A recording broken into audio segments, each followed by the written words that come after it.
In the year 1237, a master mason named Thurstan worked on the cathedral rising slowly in the city of Lincoln.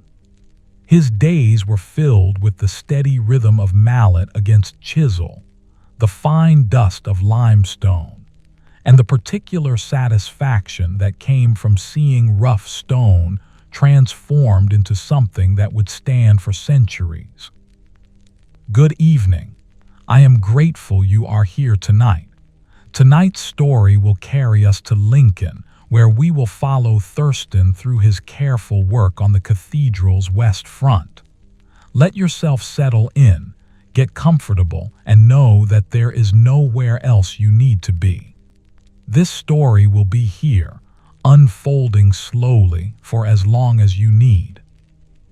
The morning had begun as most mornings did, with Thurstan, 41 years old, waking in the lodging house near the cathedral close. His calloused hands reached for the wool tunic folded beside his pallet, the fabric thick and warm against his skin.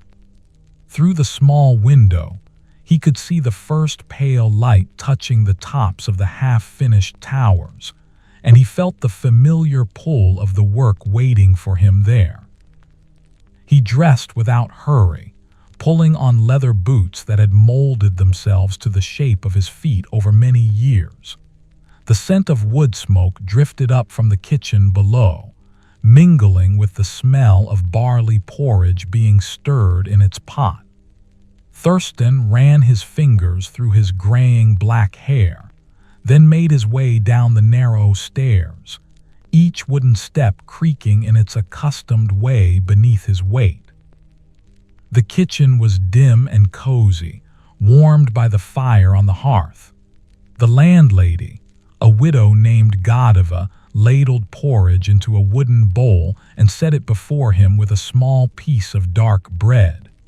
He ate slowly, savoring the simple comfort of warm food on a cool spring morning. The porridge was thick and satisfying, flavored with a touch of honey that sweetened each spoonful. When the meal was complete, Thurstan wiped the bowl clean with the last of his bread and nodded his thanks to Godiva. She smiled in return, her weathered face crinkling at the corners of her eyes. He wrapped his cloak around his shoulders and stepped out into the morning air, which carried the fresh smell of rain that had fallen during the night. The walk to the cathedral took him through narrow streets still shadowed by overhanging upper stories. His boots left prints in the damp earth of the lane, and he could hear the city beginning to wake around him, shutters opening, voices calling greetings, the distant sound of a blacksmith's hammer already ringing against his anvil. Thurstan hummed a fragment of plain chant as he walked, the melody one he had heard at morning mass the day before. The cathedral closed before him, and he paused for a moment to look at the building taking shape against the pale sky. The west front was his current task, a wall of stone that would one day hold 3 great doorways and rows of carved figures. For now, it was still being built upward, course by course, and Thurstan's responsibility was to carve the decorative capitals that would crown the columns flanking the central door. He crossed the close, nodding to the other masons who were arriving for the day's work. The lodge stood at the base of the scaffolding, a temporary wooden structure where the masons kept their tools and took shelter during rain. Inside, the air smelled of sawdust and stone dust, and pale morning light filtered through gaps in the boards. Thurstan's tools hung on the wall in their appointed places, mallets of varying weights, chisels of different widths, the wooden templates he used to guide his carving. He selected what he would need for the morning and arranged them carefully on his workbench.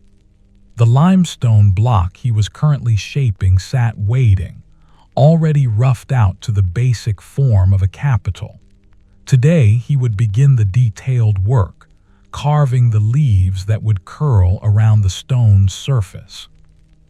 He ran his work-reddened hands over the limestone, feeling where the grain was smooth and where small imperfections lay hidden.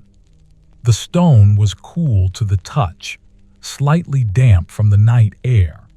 He picked up a medium chisel and a mallet, weighing them both to remind his hands of their balance and heft. The first strike was always gentle, more of a testing tap than a true blow.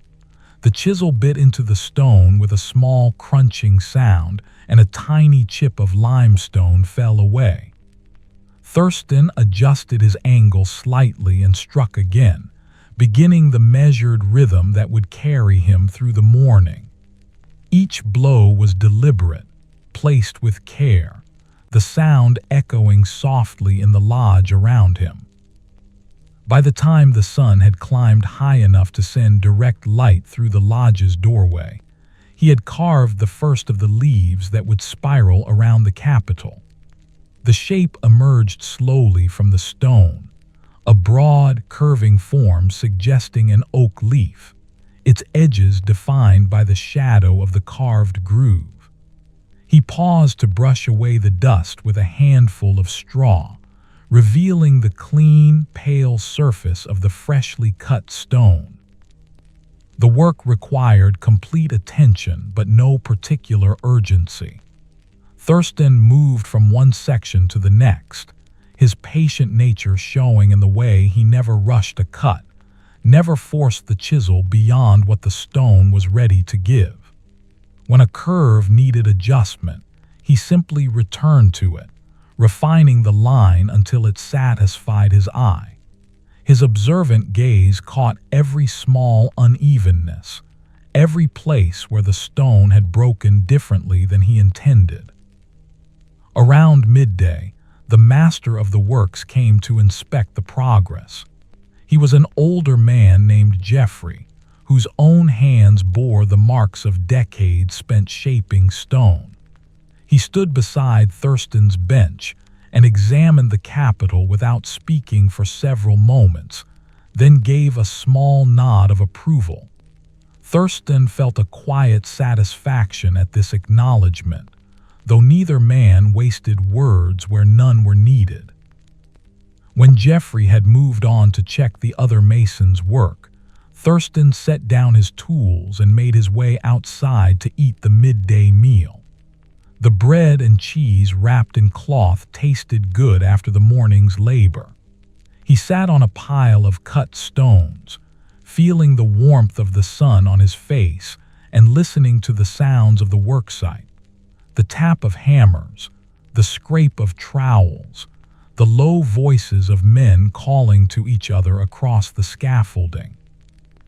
A light breeze carried the scent of fresh mortar being mixed nearby, lime and sand blended with water to the proper consistency.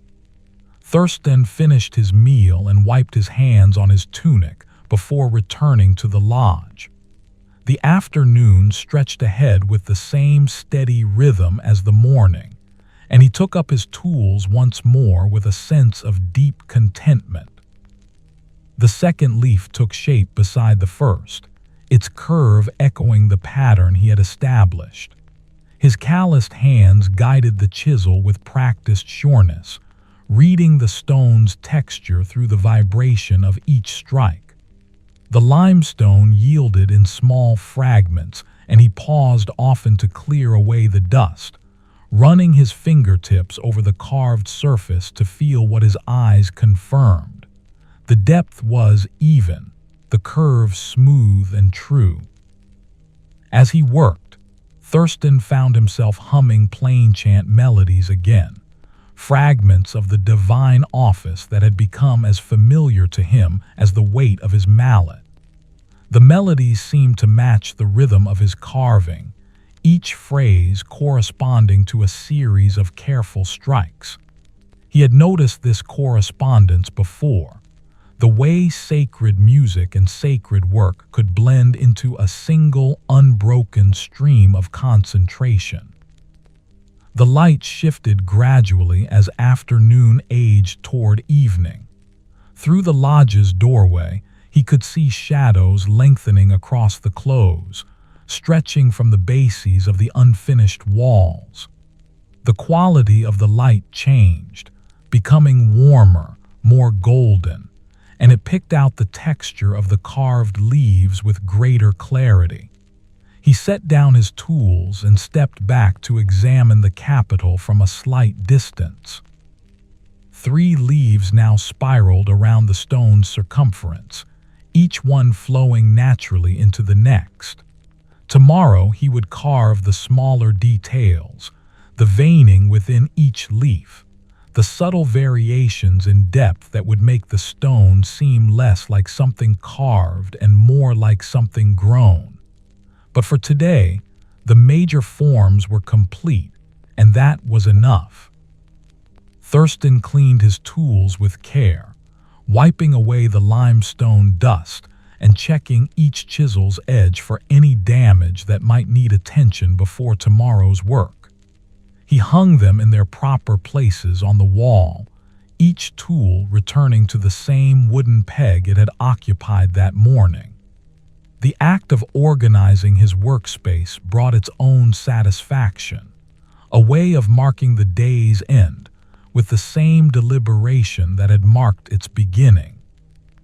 The other masons were finishing their tasks as well, gathering tools, sweeping workbenches, exchanging brief words about the next day's plans.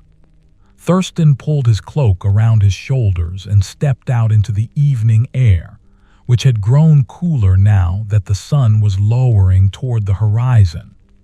The cathedral's unfinished walls stood dark against the pale sky, their rough stone surfaces catching the last of the daylight. He made his way back through the close, his work-reddened hands loose at his sides, his body carrying the pleasant tiredness that came from a full day of productive labor. The streets were quieter now. The bustle of midday commerce faded into the gentler rhythms of evening. A dog trotted past him, intent on some errand of its own. Somewhere nearby, someone was baking bread, and the yeast-rich aroma drifted on the air. Back at the lodging house, Godiva had prepared a simple supper, thick pottage made with beans and onions, another piece of dark bread, a cup of ale drawn from the barrel in the cellar. Thurstan sat at the scarred wooden table and ate without hurry, the warmth of the fire on the hearth reaching across the room to ease the slight stiffness in his shoulders. The pottage was savory and filling, each spoonful carrying the taste of herbs that Godiva grew in her small kitchen garden. After supper, there was a brief span of time before full darkness fell.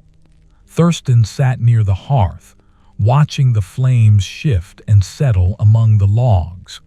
His graying black hair was still dusty from the day's work, but he felt no need to brush it clean just yet. The fire's warmth soaked into his muscles, and he let his mind drift without directing it toward any particular thought. Godiva sat nearby, mending a torn tunic by the light of a tallow candle. The needle moved in and out of the fabric with a soft, whispering sound, and occasionally she paused to bite off a thread or reposition the cloth in her lap. They did not speak, but the silence was comfortable, the kind that existed between people who had shared the same roof for several years and required no constant exchange of words. When the fire had burned down to glowing coals and the last of the daylight had faded from the window, Thurstan rose and made his way up the narrow stairs to his chamber. The room was small and plain, holding only the pallet, a wooden chest for his few belongings, and a small shelf where he kept a beeswax candle for the times when he needed light after dark.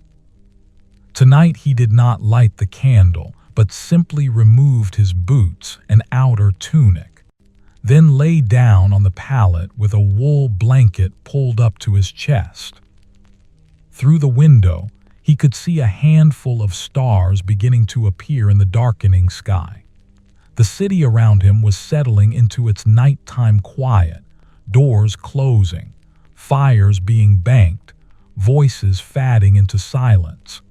He listened to these familiar sounds with his patient, observant attention, nodding them without needing to analyze or question.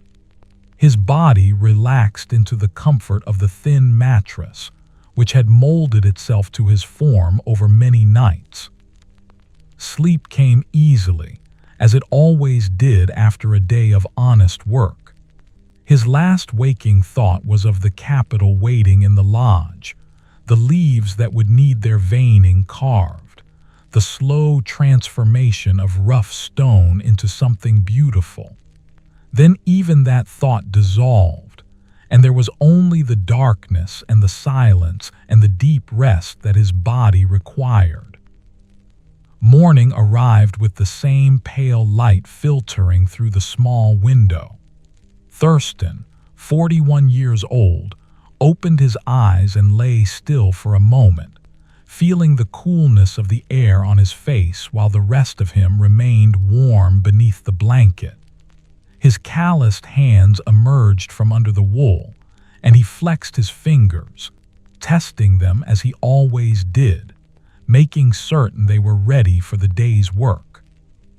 The ritual of rising and dressing repeated itself: tunic, boots, the descent down the creaking stairs.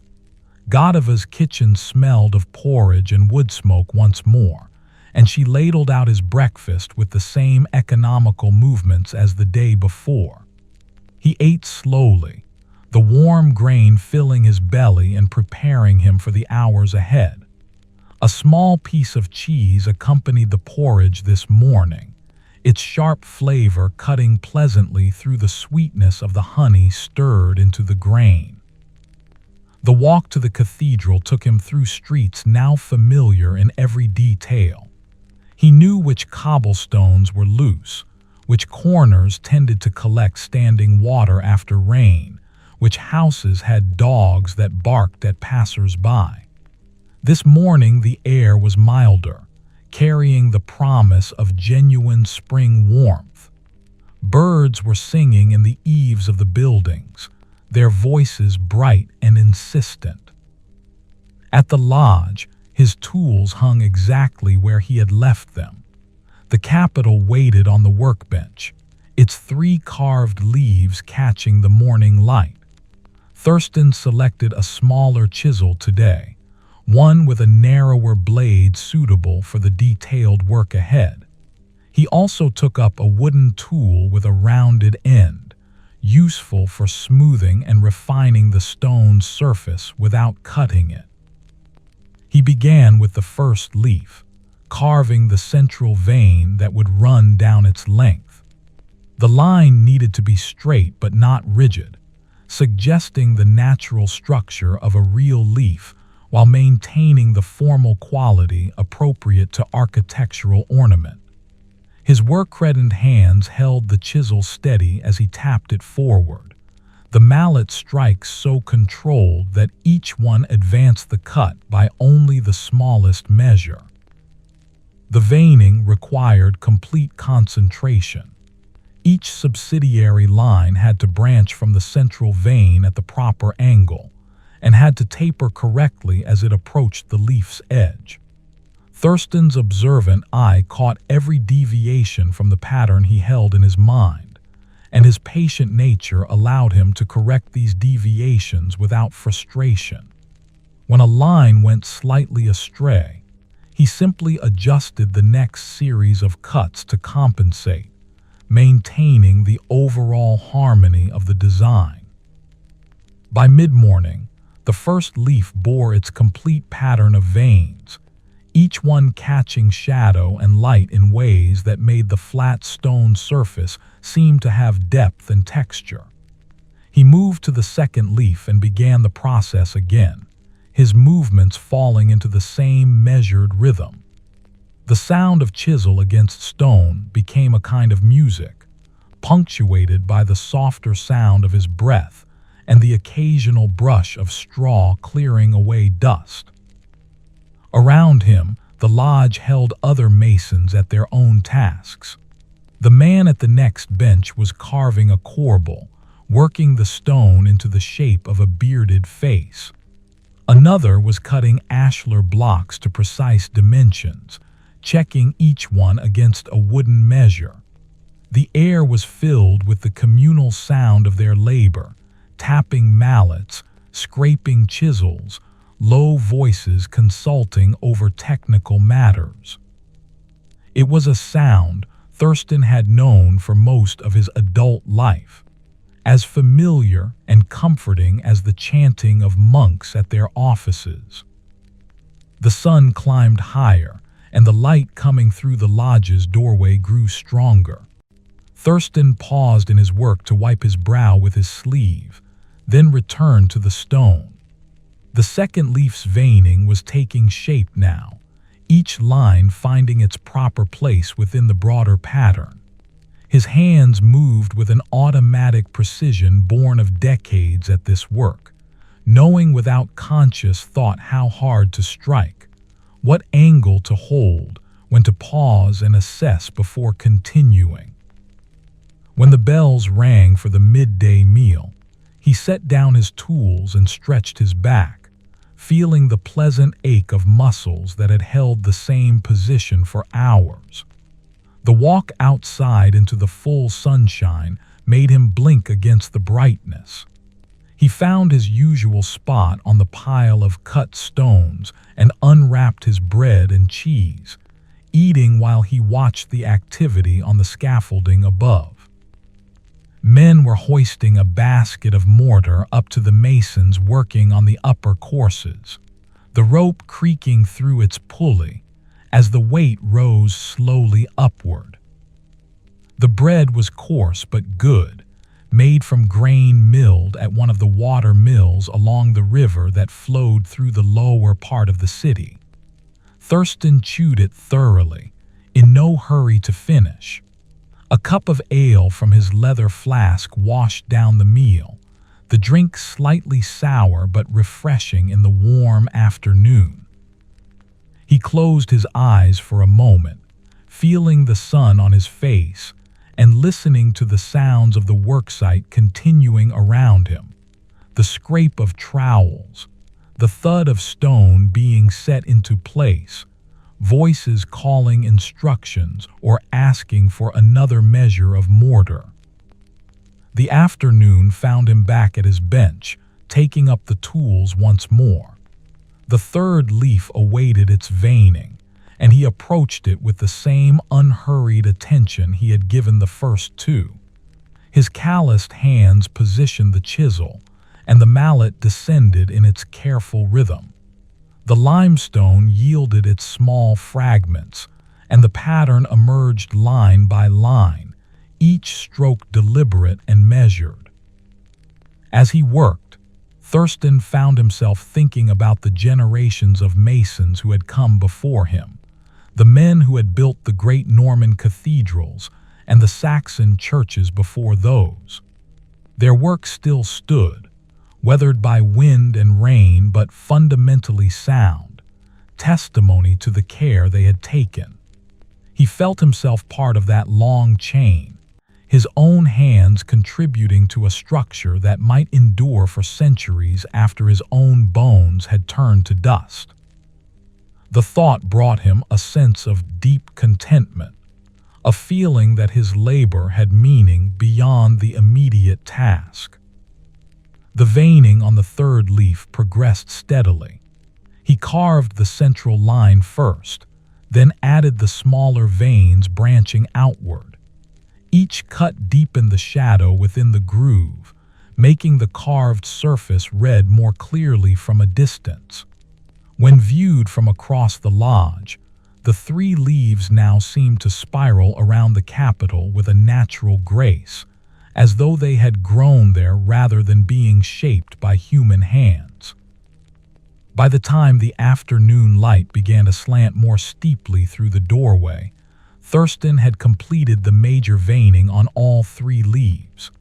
What remained was the subtle work of refining edges, smoothing transitions, adding the smallest details that would bring the carving fully to life. He took up the rounded wooden tool and began to work over the surfaces, burnishing the stone to bring out its natural luster. The wood against limestone made a different sound than metal, softer, almost whispering. His work-reddened hands moved across the carved leaves with a gentle pressure, feeling for any roughness that needed attention. The stone grew smoother under his touch, its pale surface taking on a slight sheen where the tool had polished it. This part of the work required no striking, no force, only the patient repetition of the same smoothing motion, back and forth, until the texture satisfied both eye and fingertip. The other masons were beginning to clean their workspaces, signaling the approach of day's end. Thurstan continued for a short while longer, wanting to complete the smoothing of the first leaf before stopping. When he finally set down the wooden tool, the sun had dropped low enough that the lodge's interior had grown dim, the shadows pooling in corners and under benches. He cleaned his tools with more than usual care, checking each chisel's edge in the failing light. One of the smaller chisels had developed a slight burr that would need grinding before he used it again. He made a mental note to attend to this tomorrow morning before beginning the day's carving. The tools returned to their pegs. The workspace was swept clean with a bundle of twigs, and then he wrapped himself in his cloak and stepped out into the evening. The air had grown cooler with the sun's descent, carrying the fresh smell of turned earth from the gardens beyond the close. Thurstan walked slowly, in no hurry to reach the lodging house. His graying black hair stirred slightly in the breeze, and he paused at the edge of the closet to look back at the cathedral. The western sky was turning amber and rose, and the unfinished walls stood as dark silhouettes against this colored light. Scaffolding clung to the stone like wooden vines, and he could see the shapes of the capitals he and other masons had carved, their details lost in shadow, but their forms still visible. He hummed plainchant melodies as he walked through the streets, the sound barely audible even to his own ears. The melody was one he had learned years ago during his apprenticeship, when the master who trained him would sing while working, claiming the rhythm helped maintain steady progress. Thurstan had adopted the habit and found it true. The music seemed to synchronize with the work, each flowing into the other until they became inseparable. Godova's kitchen welcomed him with its familiar warmth. Tonight she had prepared a fish pottage, the smell of it rich with herbs and onions. Thurstan sat at the wooden table and ate while she moved about her tasks, occasionally pausing to add another log to the fire or to check the bread dough rising in its wooden bowl. The fish was tender, breaking easily under his wooden spoon, and the broth was savory enough that he used his bread to soak up every last bit from the bowl. After the meal, he sat near the hearth again, watching the flames dance among the logs. His body carried the pleasant tiredness of 2 days' labor, a feeling he had come to treasure over the years. There was something deeply satisfying about physical work, about seeing stone transformed by one's own hands, about going to bed each night with muscles honestly earned from useful effort. His observant gaze followed the patterns in the fire, noting how the flames moved, how the wood charred and split, how the coals beneath glowed with their inner heat. Godiva settled into her own chair and took up her mending once more.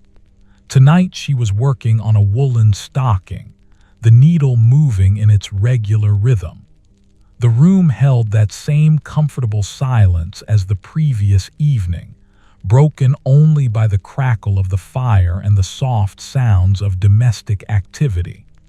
Through the window, the last traces of daylight faded into full darkness, and the stars began their nightly appearance.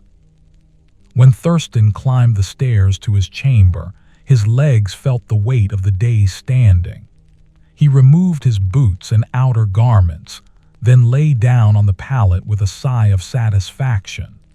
The wool blanket was slightly scratchy against his skin but warm, and he pulled it up to his shoulders. Through the window, he could see the stars more clearly now, their light steady and distant. The city around him had grown quiet, settling into its nighttime rhythms.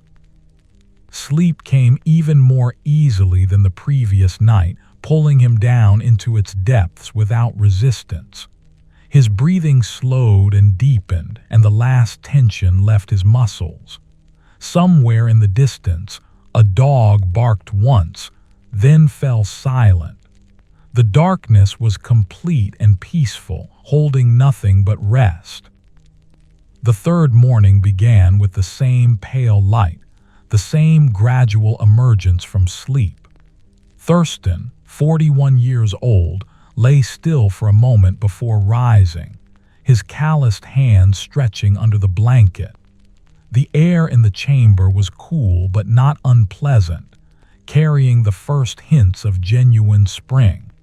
He dressed and descended the stairs, his boots finding each familiar creak in the wooden steps. Breakfast was porridge again, this time with a handful of dried apples stirred in, their sweetness a pleasant variation from the honey. Godiva poured him a cup of small beer, and he drank it slowly, feeling the liquid ease the dryness in his throat. The kitchen was warm from the fire that had been burning since before dawn, and he lingered there for a few extra moments, reluctant to leave the comfort for the cooler air outside. But the work waited, as it always did, and eventually he wrapped his cloak around himself and stepped into the morning. The walk to the cathedral took him past the market square, where vendors were setting up their stalls for the day's trading.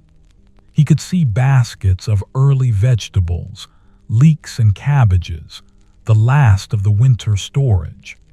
A woman was arranging fresh eggs in a careful pyramid, and another was spreading out lengths of wool cloth for inspection. The voices calling greetings and haggling over prices created a cheerful background noise that followed him partway down the street. At the lodge, he found the master of the works already present, discussing something with one of the senior masons. They nodded to Thurstan as he entered, then returned to their conversation. He gathered his tools and examined the capital once more in the morning light. The veining was complete, the surfaces partially smoothed. Today he would finish the polishing and then begin work on the smaller decorative elements, the subtle variations in depth that would give the leaves their final character. He took up the rounded wooden tool again and resumed the smoothing work where he had left off the previous evening. The motion was meditative, repetitive without being tedious. His work-reddened hands guided the tool across the stone surface, feeling for any unevenness, any place where the texture changed.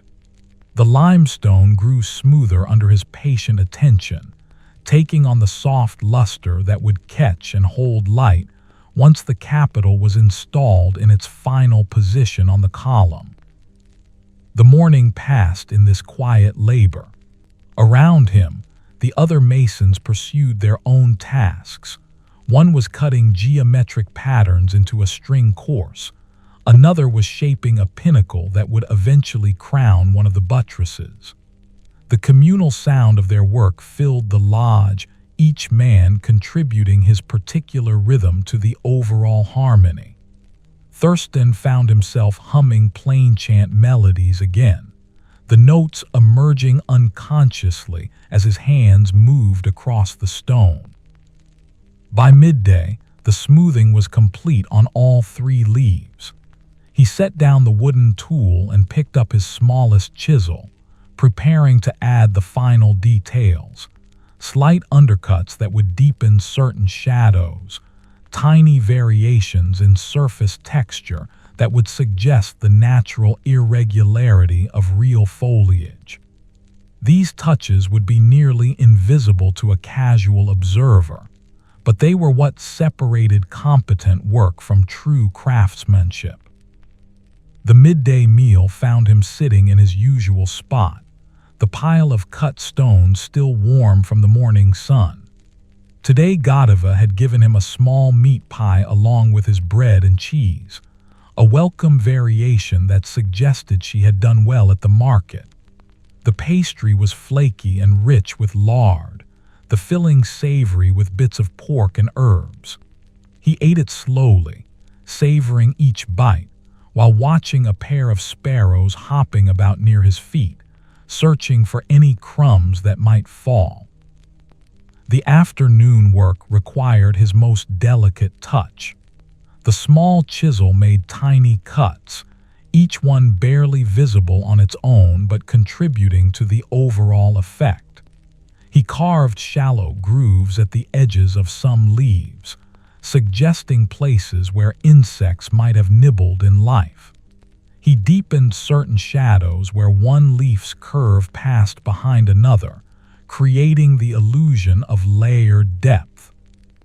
His observant eye guided each decision, his patient nature allowing him to spend an hour on details that would occupy only a few square inches of stone. The light streaming through the lodge doorway shifted gradually as the sun moved across the sky. Dust motes drifted through the beams of illumination, turning golden in the warm air. The temperature had risen pleasantly, and Thurstan found himself comfortable without his cloak, working in just his tunic with his sleeves rolled back to his elbows. The physical sensation of the air against his forearms, cool where the stone dust clung to his skin, became another part of the afternoon's texture. At one point, Jeffrey returned to examine the Capitol's progress. He stood silently for several moments, his weathered face impassive as he studied the carved leaves. Then he reached out and ran his own calloused fingertips across the surface, testing the smoothness, checking the depth of the undercuts. A small smile appeared at the corner of his mouth, barely visible beneath his gray beard. "Fine work," he said simply, and those 2 words filled Thurstan with quiet pride. Praise from Jeffrey was rare and therefore valuable, a confirmation that the hours of careful labor had achieved their purpose. After the master of the works had moved on, Thurstan continued with renewed energy, though his pace remained unhurried. He added a few more subtle touches, a slight irregularity in one leaf's edge, a barely perceptible variation in the surface texture where sunlight might have weathered real foliage differently. These details would never be seen by most who eventually walked through the cathedral's west door, but they satisfied his own sense of how the work should be done. By late afternoon, he judged the Capitol complete. He set down his tools and stepped back to view it from several angles, circling the workbench to see how the carved leaves looked from different perspectives. The stone had been transformed from a rough block into something that seemed almost alive, its surface catching light and shadow in ways that suggested organic growth rather than carved ornament. The pale limestone glowed softly in the slanting afternoon light, and Thurstan felt that deep contentment settling over him once more, the satisfaction of work brought to completion. He cleaned his tools with particular thoroughness today, knowing that tomorrow he would begin a new piece, another capital, similar in design but requiring all the same careful attention as this one. The chisel with the burr received his attention now, and he took it to the grinding wheel in the corner of the lodge. The wheel turned under his foot on its treadle, and he held the chisel against the spinning stone, watching sparks fly off in brief, bright cascades. The sound was a steady rasp, different from the tap of mallet and chisel but equally familiar. When the burr was ground away and the edge restored to proper sharpness, he tested it with his thumb, feeling the keen bite of well-maintained steel. The walk home that evening took him through streets bathed in the golden light of late afternoon. The sun hung low over the rooftops, casting long shadows that stretched across the cobblestones. Children were playing some chasing game near the market square, their voices high and excited. A cart rumbled past, its wooden wheels loud on the stones, loaded with sacks of grain being delivered to one of the mills. Thurstan watched it pass, then continued on his way, his work-reddened hands swinging loose at his sides, his graying black hair stirring in the mild breeze. At the lodging house, he found Godiva in her small garden behind the kitchen, tending to the herbs she grew there. The evening sun illuminated the green shoots of new growth, thyme and sage, parsley and chervil, all pushing up through the dark earth. She straightened when she saw him, pressing one hand to the small of her back, and smiled. "Supper will be ready soon," she said. "There's fresh bread from this morning's baking." He nodded and made his way inside, settling onto the bench near the cold hearth. The fire would be lit later, once the evening cooled, but for now the residual warmth of the day kept the kitchen comfortable. He could smell the bread she had mentioned, its yeasty aroma filling the room with the promise of satisfaction. Through the window, he watched the light slowly fade from gold to amber to rose, the colors deepening as the sun approached the horizon. Supper was simple, thick slices of the fresh bread, a wedge of hard cheese, some pickled vegetables from the barrel in the cellar. Godiva joined him at the table, something she rarely did, and they ate together in companionable silence. The bread was still slightly warm, its crust crackling under the knife, and Thurstan spread it with butter that had been kept cool in the cellar. The taste was rich and satisfying, the perfect end to a day of completed work. After the meal, Godiva did light the fire, more for comfort than necessity. They sat in their usual places, she with her mending and he with nothing but his own thoughts. The flames caught and grew, spreading warmth that reached across the room to where Thurstan sat. He watched the fire with his observant gaze, noting the patterns it made, the way certain pieces of wood burned differently than others. Oak burned slowly and steadily. He had learned over many evenings of watching. Ash caught quickly and gave good heat. Each type of wood had its own character, just as each type of stone had its own way of yielding to the chisel. His body felt pleasantly tired, the kind of tiredness that came with accomplishment rather than mere exhaustion. His shoulders held a slight ache from the hours of holding the same position, but it was not unpleasant.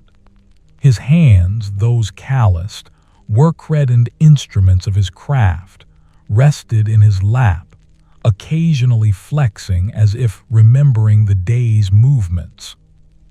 He flexed them now, watching the firelight play across the scarred knuckles, and the familiar calluses that marked where tools had pressed against skin for decades. The evening deepened outside the window. Stars appeared one by one, first the brightest ones, then gradually the fainter points of light filling in the gaps between. Thurstan rose eventually and climbed the stairs to his chamber, each step familiar beneath his feet. The room was dark, but he needed no light to find his way to the pallet. He removed his boots and outer tunic, then lay down with the blanket pulled up to his chest. Through the small window, the stars were visible in their full array now, the sky clear and deep. He could hear the city settling into its nighttime quiet, distant voices fatting, doors closing, the occasional bark of a dog. His breathing slowed naturally and his eyes grew heavy. The day had been good, the work satisfying, the evening peaceful. These simple facts were enough, requiring no elaboration or analysis. Sleep arrived like a gentle tide, rising slowly until it covered him completely. His last conscious awareness was of the wool blanket's texture against his skin and the cool night air on his face. Then even that faded, and there was only darkness and the deep rest that his body required after honest labor. The fourth morning arrived with a change in the weather. Thurstan, 41 years old, woke to the sound of rain pattering against the roof tiles, a steady rhythm that had probably been continuing for some hours. He lay still under the blanket, listening to the rain and feeling the dampness in the air. His calloused hands emerged slowly, and he stretched his fingers, preparing them for the day ahead. The rain meant he would be working inside the lodge all day, protected from the weather, but it also meant the light would be different, softer, grayer, requiring him to position his work carefully to catch what illumination filtered through the doorway. He dressed and descended to the kitchen, where Godiva had the fire burning higher than usual to counter the damp chill.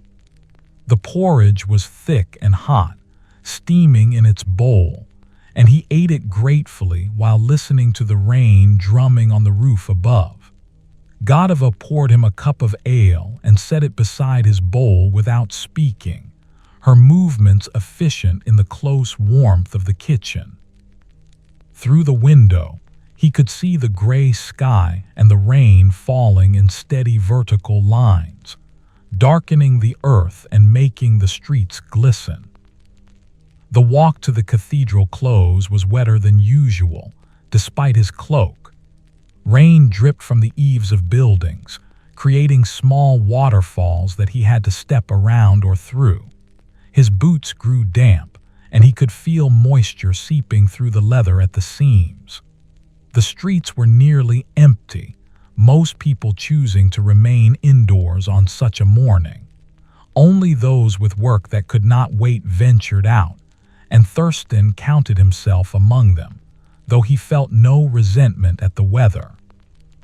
Rain was necessary, he knew. It filled the wells and fed the crops in the fields beyond the city walls. The lodge offered welcome shelter when he arrived. Several other masons were already there, shaking water from their cloaks and stamping their feet to restore warmth. The interior smelled of damp wool and stone dust, a combination that Thurstan found oddly comforting. He hung his cloak on a peg near the door where it would drip onto the earthen floor and made his way to his workbench. A new limestone block waited there, roughed out to the basic shape of another capital. This one would match the first, part of a set that would flank the central doorway. He ran his work-reddened hands over its surface, feeling the texture, searching for any hidden flaws in the grain. The stone was cool and slightly damp, like everything else on this rainy morning. He selected his tools and arranged them within easy reach, then positioned the block to catch the best of the gray light coming through the doorway. The first cuts were always exploratory, testing how this particular piece of limestone would respond to the chisel. Each block had its own character, despite being quarried from the same bed. Some yielded easily, the stone breaking away in clean chips. Others were more resistant, requiring firmer strikes to achieve the same result. Thurstan tapped the chisel lightly, watching how the stone fractured, adjusting his approach based on what he observed. His patient nature served him well in these initial stages, allowing him to learn each block's peculiarities before committing to the deeper cuts that would define the final form. The sound of rain on the lodge's roof became a steady backdrop to the work. It was neither intrusive nor unpleasant, merely present, like the sound of his own breathing or the tap of his mallet. The gray light remained constant throughout the morning, neither brightening nor dimming, creating a timeless quality that made it difficult to judge how many hours had passed. Thurstan worked steadily, carving the first of the oak leaves that would spiral around this new capital, his movements falling into the familiar rhythm that required no conscious thought. Around him, the other masons pursued their own tasks in the dimmer light. The man who had been carving the corbel was now working on its companion piece, shaping another bearded face that would mirror the first.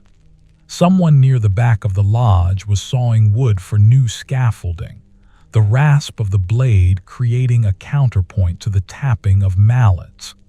The communal sound of labor filled the space, made more intimate somehow by the enclosing sound of rain. By what he judged to be midday, though the unchanging light made it difficult to be certain, Thurstan's hands had shaped the outline of 3 leaves around the capital's circumference. The forms were still rough, lacking the detail and refinement that would come later, but the basic design was established. He set down his tools and unwrapped his midday meal, eating at his workbench rather than venturing outside into the rain. The bread was slightly stale today, but the cheese was good, sharp and crumbly, and he had a withered apple from winter storage that still held some sweetness. As he ate, he found himself humming plainchant melodies softly, the sound barely audible even to himself. The melodies seemed to blend with the rain's rhythm, creating a kind of harmony that pleased him. His observant gaze traveled around the lodge, noting the progress on other projects, the way the gray light caught certain surfaces while leaving others in shadow. Everything seemed slightly softer today, the colors muted, the edges less sharp. It created a contemplative atmosphere that suited the work well. The afternoon proceeded like the morning, steady, unhurried, measured by the progress of the carving rather than by any external marker of time. Thurstan deepened the grooves that defined each leaf, beginning to give them the 3-dimensional quality that would make them read clearly from a distance. His calloused hands guided the chisel with practiced assurance, each strike placed with deliberate care. The limestone dust that accumulated on the workbench was darker than usual, slightly damp from the moisture in the air, and it clung to his hands and forearms in a fine coating. Jeffrey made his rounds in the afternoon, moving from bench to bench with his unhurried stride. When he reached Thurstan's workspace, he stood silently as always, studying the emerging capital, his weathered hands clasped behind his back, and he leaned slightly forward to examine the depth of the carved grooves. After a long moment, he gave one of his small nods, not quite approval but acknowledgement that the work was progressing as it should. Then he moved on to the next mason, and Thurstan returned to his carving with that quiet satisfaction settling in his chest once more. The rain continued without pause throughout the day. By the time Thurstan judged it appropriate to end his work, the light was growing too dim for detailed carving, even the gray illumination fading as evening approached. His shoulders ached pleasantly from the hours of sustained effort. He cleaned his tools and returned them to their places, then retrieved his cloak from its peg. The wool was still damp but no longer dripping, and he wrapped it around himself before stepping out into the rain. The walk home was a wet affair, rain soaking through the cloak and finding its way down the back of his neck. But the rain was warmer than it had been in the morning, carrying the true promise of spring rather than the lingering chill of winter. Thurstan did not hurry, accepting the wet as simply part of the day's experience. His boots splashed through puddles that had formed in the low spots of the cobbled streets, and water dripped from his graying black hair down onto his forehead. He wiped it away with one work-reddened hand and continued walking, his breathing steady, his pace measured. Godiva's kitchen was a haven of warmth and dryness when he finally reached it. She took one look at him and shook her head, then ladled him a cup of hot wine from the pot hanging over the fire. The wine was spiced with cinnamon and cloves, its warmth spreading through his chest and belly as he drank. She directed him to stand near the hearth while she prepared supper, and he did so gratefully, feeling the heat begin to dry his damp clothing. Steam rose from his tunic and leggings, and the smell of wet wool filled the immediate area around him. Supper was a thick pottage made with barley and root vegetables, the kind of substantial fare that was welcome on a damp evening. Thurstan ate 2 full bowls, sopping up the last of the broth with dark bread. The food restored him completely, erasing the chill that had settled into his bones during the wet walk home. After the meal, he remained near the fire, too comfortable to move, watching the flames and feeling the day's tiredness settle into his muscles. Godiva sat in her chair and took up her mending, but tonight she also spoke, commenting on the rain and how it would be good for the gardens, how the water barrels would be full again after running low during a dry spell in late winter.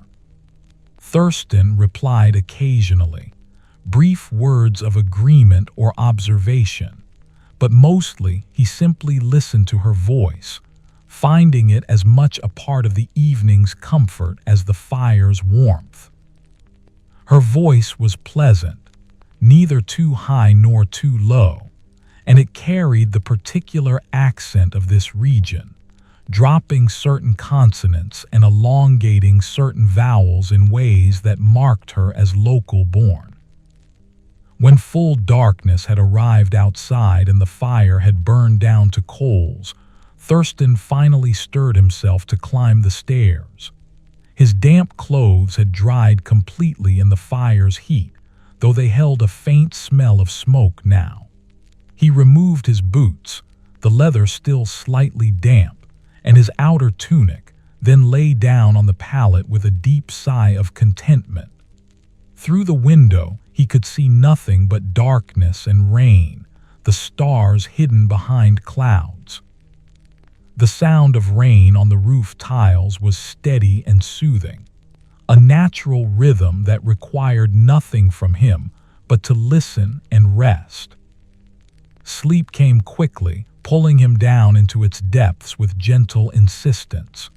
His breathing slowed and deepened, matching the rhythm of the rain. The wool blanket held his warmth close, and the darkness was complete and peaceful. Somewhere in the night, the rain intensified briefly, drumming harder against the roof, but Thurstan slept through it, his body claiming the rest it had earned. The fifth morning brought clearing skies. Thurstan, 41 years old, woke to find sunlight streaming through the small window, brighter than it had been in days. The rain had passed during the night, leaving the world washed clean and glistening. He rose from the pallet and dressed, noting how the air smelled fresher somehow, as if the rain had rinsed away accumulated dust and smoke. His calloused hands felt slightly stiff from yesterday's work in the damp, and he flexed them several times, working warmth back into the joints. Breakfast was porridge sweetened with honey, and Godiva had added a handful of hazelnuts that provided a pleasant crunch. The nuts were from last autumn's harvest, stored carefully through the winter months, and their rich flavor complemented the grain perfectly. Thurstan ate slowly, savoring the texture and taste, while sunlight poured through the kitchen window and illuminated dust motes floating in the warm air. The fire on the hearth was smaller this morning, the weather mild enough that less heat was needed. The walk to the cathedral took him through streets transformed by the previous day's rain. Puddles reflected the blue sky overhead, creating mirrors on the cobblestones that shattered into ripples when his boots passed through them. The buildings seemed cleaner, their stone and timber facades darker where water had soaked in, lighter where surfaces had dried in the morning sun. Birds were singing with particular enthusiasm, as they often did after rain, and their voices echoed off the walls in a joyful cacophony.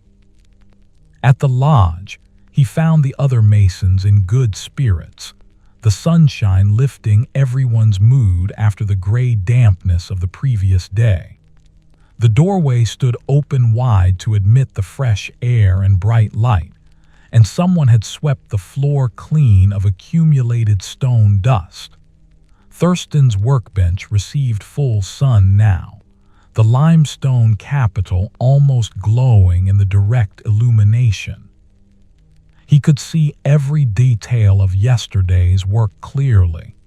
The 3 leaves he had roughed out, the grooves that defined their edges, the areas that still needed refinement. He selected his tools and began where he had left off, deepening the carved forms and adding the curves that would give each leaf its character. The work went well in the good light, each cut visible as soon as it was made, allowing him to judge the effect immediately and adjust the next strike accordingly. His work-reddened hands moved with confidence, guided by eyes that could see every nuance of shadow and highlight. The sunshine warmed his back as he worked, a pleasant contrast to the coolness of the stone beneath his fingers. The morning passed in this productive rhythm. Thurstan carved the central vein down the length of the first leaf, then added the subsidiary veins branching outward. Each line required careful attention to angle and depth, creating the pattern that would eventually suggest natural foliage. His patient nature showed in the way he never rushed a cut, never forced the chisel beyond what felt right.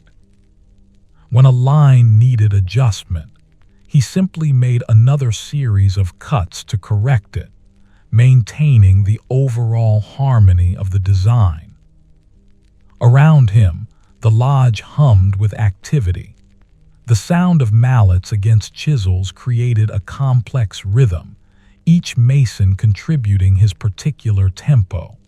Someone was singing while they worked, a secular song about springtime and new growth, and others joined in on the chorus. The communal atmosphere was warm and companionable, men who had worked together for years, moving through their tasks with practiced coordination.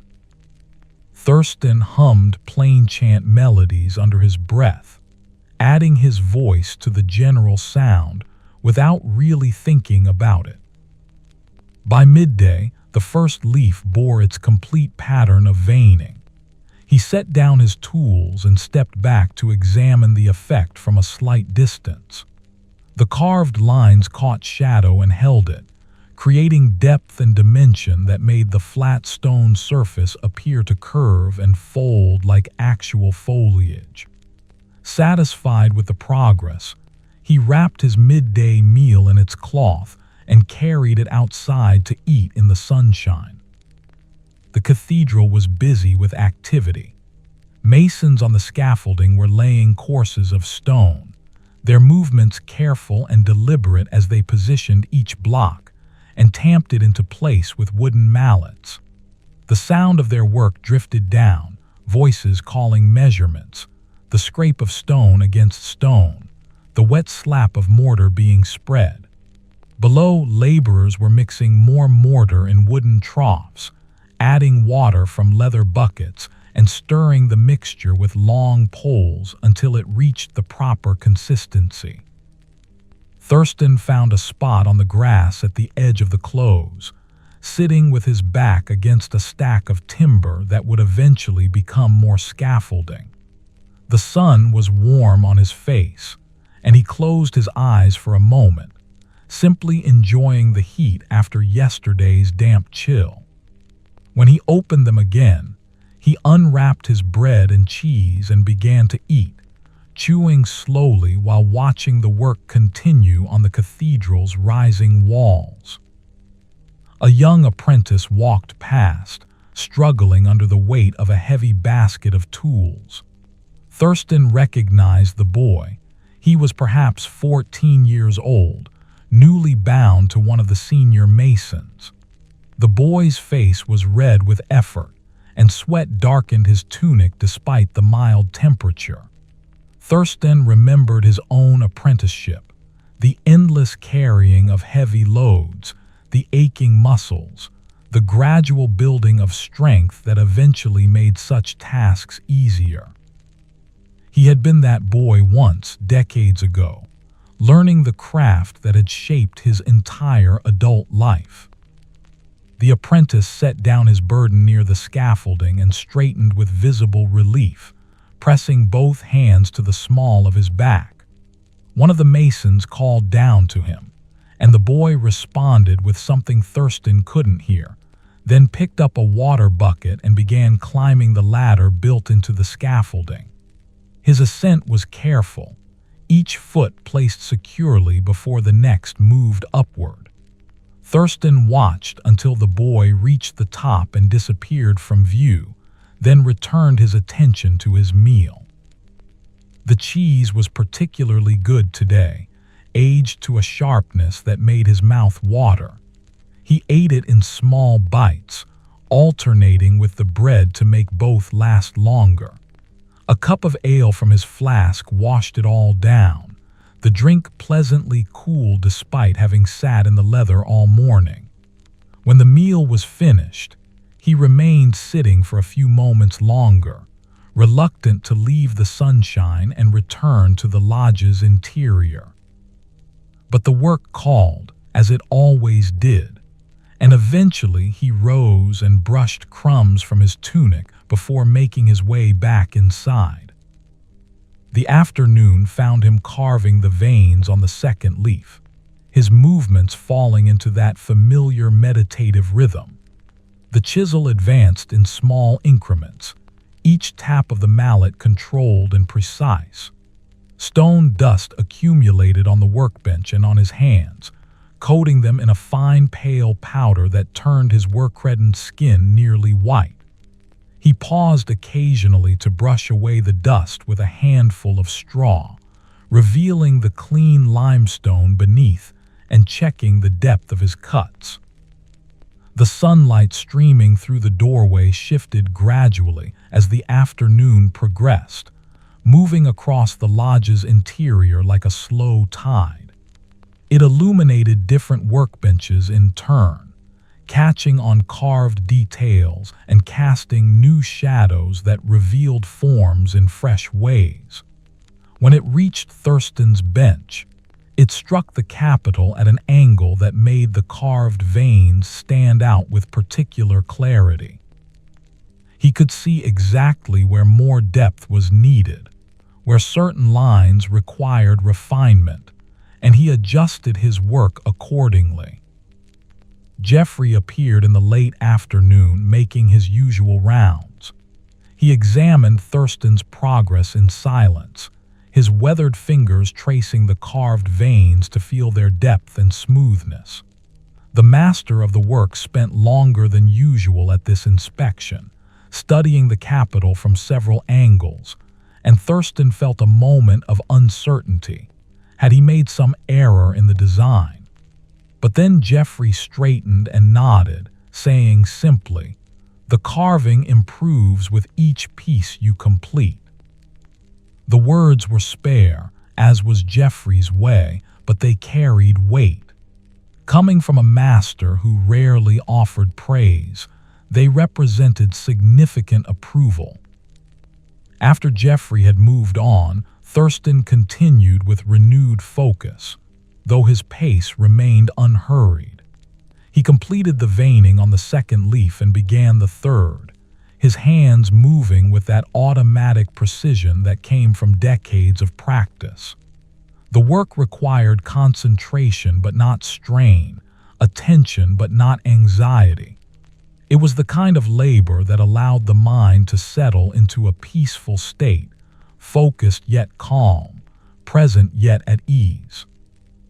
By the time the sun had lowered enough that the lodge's interior grew dim, Thurstan had completed the major vending on all 3 leaves. Tomorrow he would begin the detail work, the subtle variations in depth and texture that would bring the carving fully to life.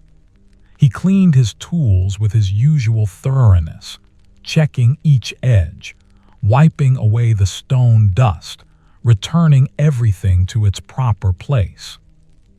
The routine of this cleaning was as much a part of his craft as the carving itself, a way of honoring the tools that made his work possible. The walk home took him through streets bathed in the golden light of late afternoon. The earlier rain had left everything looking fresher, colors somehow more vivid. New leaves were appearing on the trees planted in some of the wealthier neighborhoods, their green so bright it almost hurt to look at directly. Thurstan walked slowly, his graying black hair catching the sunlight, his work-reddened hands swinging loose at his sides. He hummed plain chant melodies as he went, the sound soft and rhythmic, matching his footsteps. At the lodging house, Godiva was in her garden again, taking advantage of the fine weather to thin the seedlings that had sprouted after the rain. She straightened when she saw him, one hand pressed to her back, and gestured at the rows of green shoots. "The rain brought everything up at once," she said. "I'll have more herbs than I know what to do with." Thurstan smiled at this, knowing she would find uses for every plant, in cooking, in remedies, in the sachets she hung to freshen the air in the lodging house's rooms. Supper was a celebration of spring, fresh greens that Godiva had gathered from the edges of the city, cooked with bacon and onions until they were tender. The greens had a slightly bitter taste that the bacon's richness balanced perfectly. There was new bread baked that afternoon, its crust crackling as Godiva cut thick slices. Thurstan ate with appreciation, tasting the season's change in every bite. After the meal, they sat near the hearth where only the smallest fire burned, more for light than warmth. The evening air coming through the open window was mild and sweet, carrying the scent of growing things. Godiva took up her mending, but tonight she also told stories, tales she had heard from her grandmother about the old days before the Normans came, when the city had been smaller and the cathedral nothing but a Saxon church. Thurstan listened with his observant attention, nodding the way her voice changed when she quoted her grandmother directly, becoming higher and more quavering. The stories were not dramatic or exciting, merely accounts of daily life in a different time, how bread was made, how cloth was woven, how the seasons were marked by festivals that no longer existed. Thurstan found them soothing, these glimpses into a past that felt both distant and familiar. The fundamental rhythms of life had not changed so much, he realized. People still woke and worked and ate and slept, still found satisfaction in labor well done, still marked time by the movement of sun and stars. When full darkness had settled outside and Godiva's voice had grown tired, Thurstan climbed the stairs to his chamber. Through the window, he could see stars appearing in a sky that was now clear, the clouds having dispersed completely after the rain. The air in the room was fresh and cool, carrying that washed-clean quality that lingered after storms. He removed his boots and outer tunic, then lay down on the pallet with the blanket pulled only to his waist, the night too mild to require more covering. His body felt pleasantly tired, muscles relaxed after the day's work. His calloused hands rested on his chest, and he could feel his heartbeat beneath them, steady and strong. The city around him was settling into its nighttime quiet, though on such a fine evening more voices than usual drifted through the darkness, people lingering outside to enjoy the mild weather, reluctant to go indoors. Their conversations were indistinct, just the rise and fall of human voices, companionable and peaceful. Sleep came gradually, a gentle descent rather than a sudden plunge. Thurstan's breathing slowed naturally, his eyes growing heavy as he watched the stars through the window. The last thing he was aware of before sleep took him completely was the sound of someone laughing in the distance, a warm sound that seemed to embody the pleasure of a spring evening after rain. Then even that faded, and there was only darkness and rest. The sixth morning arrived with birdsong. Thurstan, 41 years old, woke to the sound of sparrows and finches greeting the dawn with their usual enthusiasm. The early light was soft and golden, promising another fine day. He lay still for a moment, listening to the birds and feeling the coolness of the morning air on his face.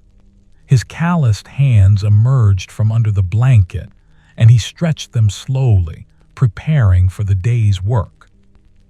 Breakfast was bread and honey with a cup of fresh milk that Godiva had obtained from a neighbor who kept a cow in a small paddock beyond the city walls. The milk was still cool and slightly sweet, and Thurstan drank it slowly, savoring its freshness.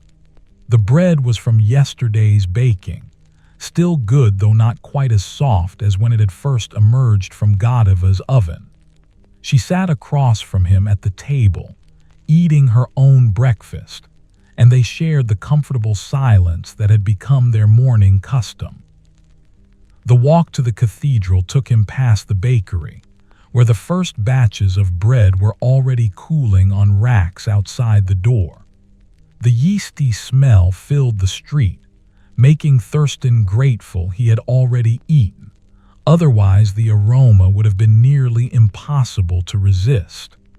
A cat sat in a doorway, washing its face with one paw, and it paused to watch him pass with green eyes that caught the morning light. At the lodge, the atmosphere was purposeful and focused.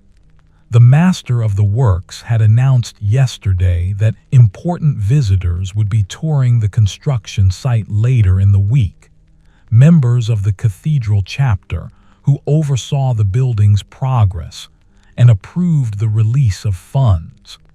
This meant everyone was working with extra care, wanting their contributions to appear at their best when examined by critical eyes. Thurstan felt no particular anxiety about this. His work was always done to the same standard, regardless of who might see it. But he did feel a heightened awareness of being part of something larger than himself. He examined the Capitol in the morning light, nodding where yesterday's work had left off. The 3 leaves bore their central veins and major branching lines, creating the foundation for the detailed work that would complete them. Today he would add the smaller veins, the subtle variations in surface texture, the tiny touches that would transform good work into excellent work. He selected his finest chisel, one with a blade barely wider than a finger's breadth, and positioned the Capitol to catch the best light. The detailed work required his complete attention. Each small vein had to branch at the correct angle and had to taper properly as it approached the leaf's edge. The chisel made cuts so shallow they were almost invisible individually, but collectively, they created the texture and character that would bring the stone to life. Thurstan's work-reddened hands held the tools with delicate precision, his strikes barely more than taps, the sound they made almost musical in its lightness. Around him, the other masons pursued their own tasks with similar concentration. The usual conversation and singing had diminished, replaced by a more focused silence broken only by the sound of tools against stone. Even the apprentices moved more quietly, sensing the general mood and adjusting their behavior accordingly. The lodge felt almost like a scriptorium, Thurstan thought, a place where important work was being done with reverence and care. By mid-morning, he had completed the detail veining on the first leaf. The surface now bore dozens of fine lines, creating a network that mimicked the structure of real foliage. He picked up his rounded wooden tool and began the smoothing work, burnishing the stone between the carved lines until it took on a soft luster. The contrast between the polished surfaces and the shadowed grooves made the carving read more clearly, each element distinct yet part of the whole. The work was meditative, the repetitive motion of the smoothing tool creating a rhythm that seemed to slow time itself. Thurstan found himself entering that state of calm focus, where hours could pass without conscious awareness, marked only by the gradual transformation of the stone beneath his hands. His breathing synchronized with the movement of the tool, and he hummed plain chant melodies so quietly they were barely more than vibrations in his throat. The midday meal broke this concentration, though not unpleasantly. Thurstan wrapped his tools carefully. Even a small chip on a fine blade could ruin its usefulness, and carried his food outside. The day had grown warm, genuine spring warmth that made him seek shade rather than sun. He found a spot under one of the few trees in the close, an old oak that had stood there long before the cathedral's construction began, and settled onto the grass with his back against its trunk. The bread and cheese tasted good as they always did, but today Godova had also included a small apple tart, its pastry flaky, and its filling sweet with the last of the preserved fruit from autumn. Thurstan ate it slowly, making it last, while watching swallows dart through the air above the cathedral's walls. The birds were catching insects, their flight swift and acrobatic, and he found their movements mesmerizing in their grace and purpose. An elderly mason named Oswald came to sit nearby, settling onto the grass with a grunt of effort. He was perhaps 60 years old, one of the most senior craftsmen on the site, and his hands were so gnarled with age and labor that they resembled the roots of the oak tree they sat beneath. But those hands still carved with precision, Thurstan knew. Age had not diminished Oswald's skill, only slowed his pace slightly. They ate in companionable silence for a time, then Oswald spoke, his voice rough from years of breathing stone dust. "The chapter will be pleased with this year's progress," he said. "We're ahead of where we thought we'd be." Thurstan nodded, knowing this was true. The good weather of the past weeks had allowed work to continue without the interruptions that rain or cold would bring. "Your capitals are fine work," Oswald continued, gesturing with a piece of bread toward the lodge. "As good as any I've seen." The praise from this source carried even more weight than Geoffrey's words had. Oswald had worked on 3 cathedrals in his long career and had seen the finest carving that England could produce. Thurstan felt a warmth in his chest that had nothing to do with the spring sunshine. It was the satisfaction of recognition from someone whose judgment he respected absolutely. "I learned from good teachers," he said simply, which was both true and the proper response. Oswald smiled at that, his weathered face creasing into familiar lines. "We all did," he said, "and we pass it on to the next ones so they can do the same." He gestured toward the scaffolding, where the young apprentice Thurstan had noticed yesterday was struggling to carry another heavy load. "That boy will be carving his own capitals someday if he stays with it. He'll remember watching us work, just as we remember watching our masters." The thought pleased Thurstan. This sense of continuity, of knowledge passed down through generations of craftsmen, each one adding to the tradition while maintaining its essential character.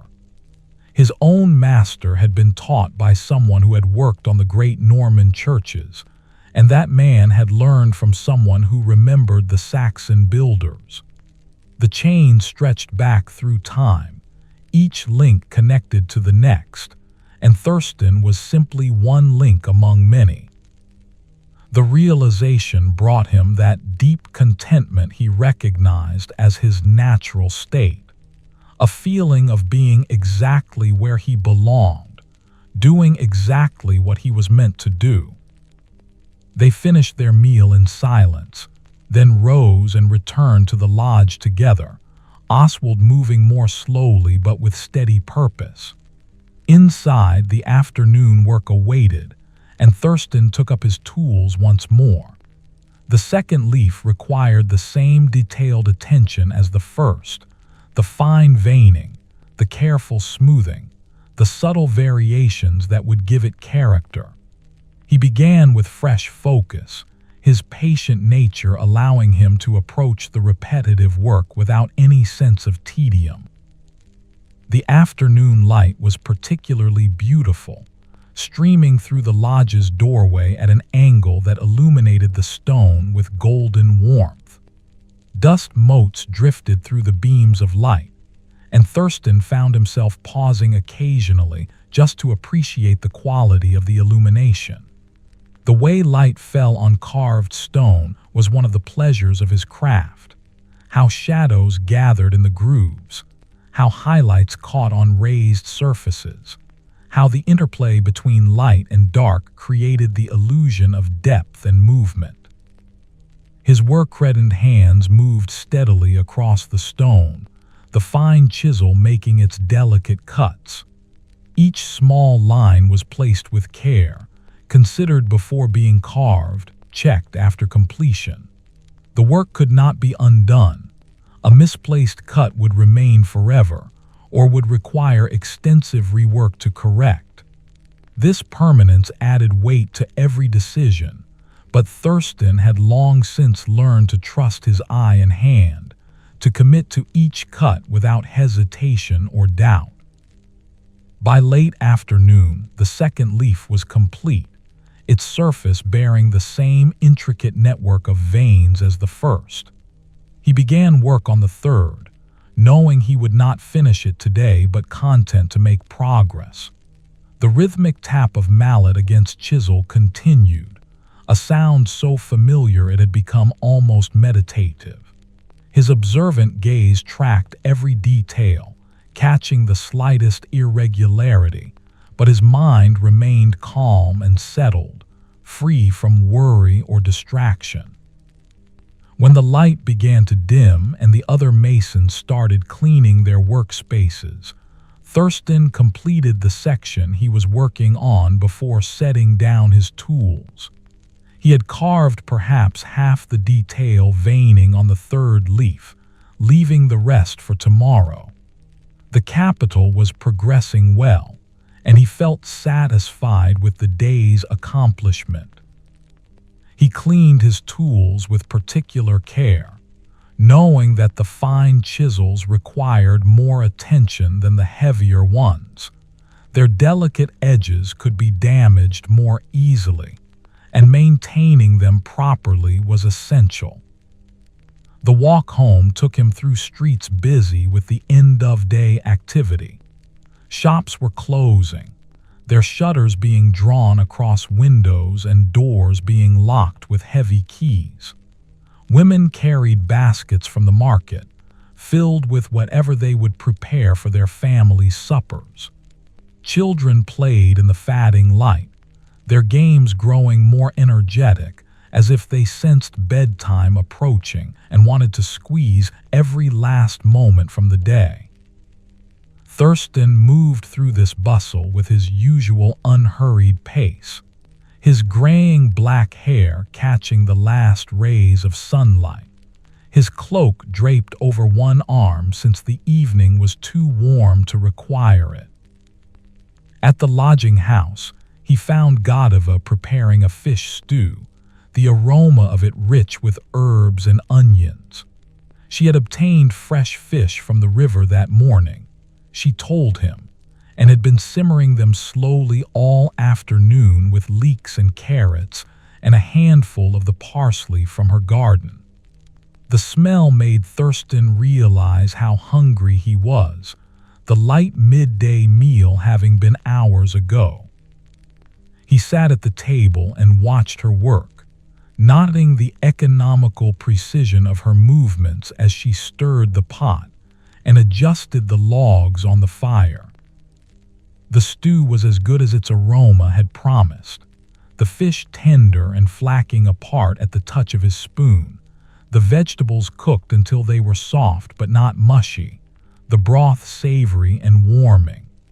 Godiva had also made fresh bread, and Thurstan used thick slices to soak up the last of the liquid from his bowl. 2 full servings left him satisfied and slightly drowsy, the combination of a full day's work and a substantial meal creating a pleasant heaviness in his limbs. After supper, they sat near the hearth where no fire burned tonight, the evening too warm to require one. The window stood open, admitting the sounds of the city settling into darkness, distant voices, a dog barking, the clop of hooves as a late rider passed through the street. Godiva took up her mending, and Thurstan simply sat, his hands resting in his lap, his mind quiet and at ease. The day had been good, the work satisfying, the food excellent. These simple facts were enough to fill him with gratitude. As darkness deepened outside, Godiva lit a single candle, its flame steady in the still air. The light it cast was small but sufficient, creating a circle of illumination that held them both. She worked on a torn tunic, her needle moving in and out of the fabric with practiced rhythm. Thurstan watched her hands moving, noting how they resembled his own in their capability, their years of practiced skill making difficult work look easy. Everyone had their craft, he thought. His was stone, Hers was the management of a household and all the skills that required. Both were valuable, both necessary. When the candle had burned down halfway and Godiva's eyes were growing tired from the close work, she set aside her mending and stood to bank the fire for the night, though there was nothing but cold ashes to tend. The gesture was habitual, part of her evening routine regardless of whether a fire actually burned. Thurstan rose as well and made his way to the stairs, climbing them with legs that felt the day's standing. His chamber was dim, lit only by starlight coming through the window, and he undressed by feel rather than sight. The pallet received him with familiar comfort, and he lay on his back with the blanket pulled only to his waist. Through the window, he could see stars scattered across the dark sky, their light steady and ancient. The city around him was quiet now, most people already asleep or preparing for it. A cool breeze stirred the air in the chamber, carrying the scent of growing things from gardens and fields beyond the walls. Thurstan's breathing slowed naturally as his body relaxed into the mattress. His calloused hands lay still at his sides, and he was aware of them in a distant way, aware of their tiredness, their strength, their long history of shaping stone. Tomorrow they would do the same work again, and the day after that, and the day after that, until the capital was complete and another one began. The thought was not tedious but comforting, this sense of ongoing purpose, of contribution to something that would outlast him by centuries. Sleep arrived like a gentle friend, familiar and welcome. His last conscious thought was of the capital waiting in the lodge, the third leaf half carved, the work progressing as it should. Then even that dissolved, and there was only the darkness and the stars and the deep rest that his body required. The seventh morning brought clouds again, though not the rain-heavy ones of a few days ago.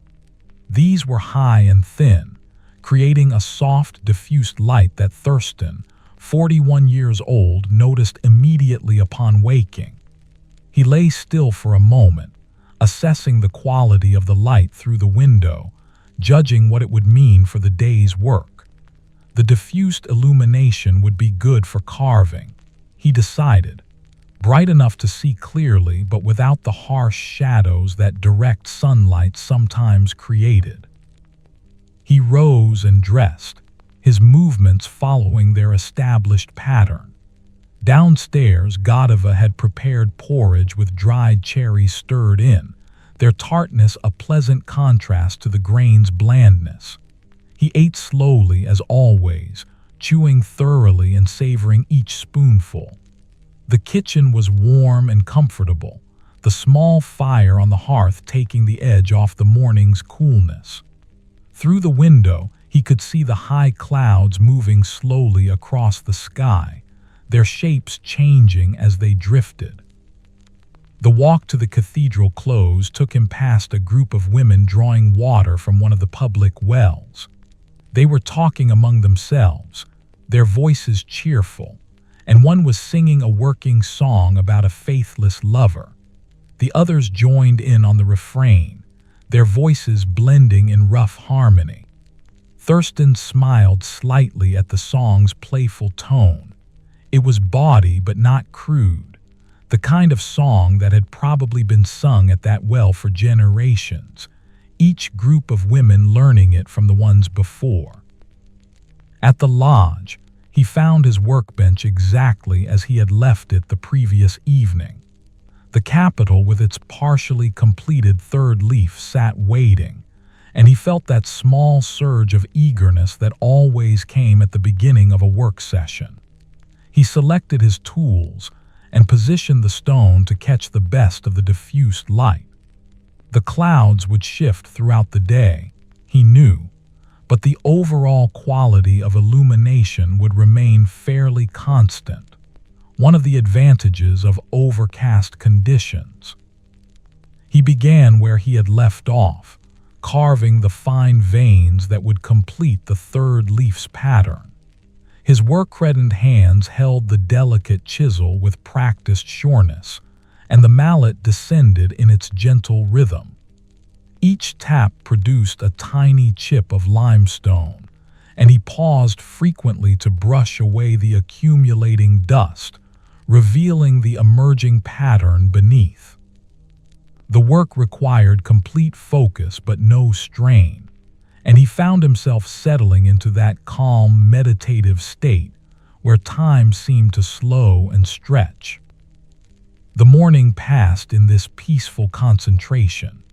Around him, the other masons worked at their own tasks, the communal sound of their labor creating a backdrop that Thurstan barely registered consciously, but which contributed to the overall atmosphere of purposeful work. Someone was humming a melody, not plain chant this time, but a secular tune, and others picked it up, creating a wordless song that rose and fell with the rhythm of their mallets. By what he judged to be mid-morning, Thurstan had completed the detail veining on the third leaf.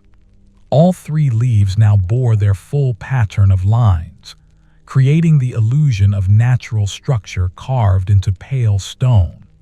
He set down the fine chisel and picked up his rounded wooden tool, beginning the smoothing work that would complete this stage of the carving.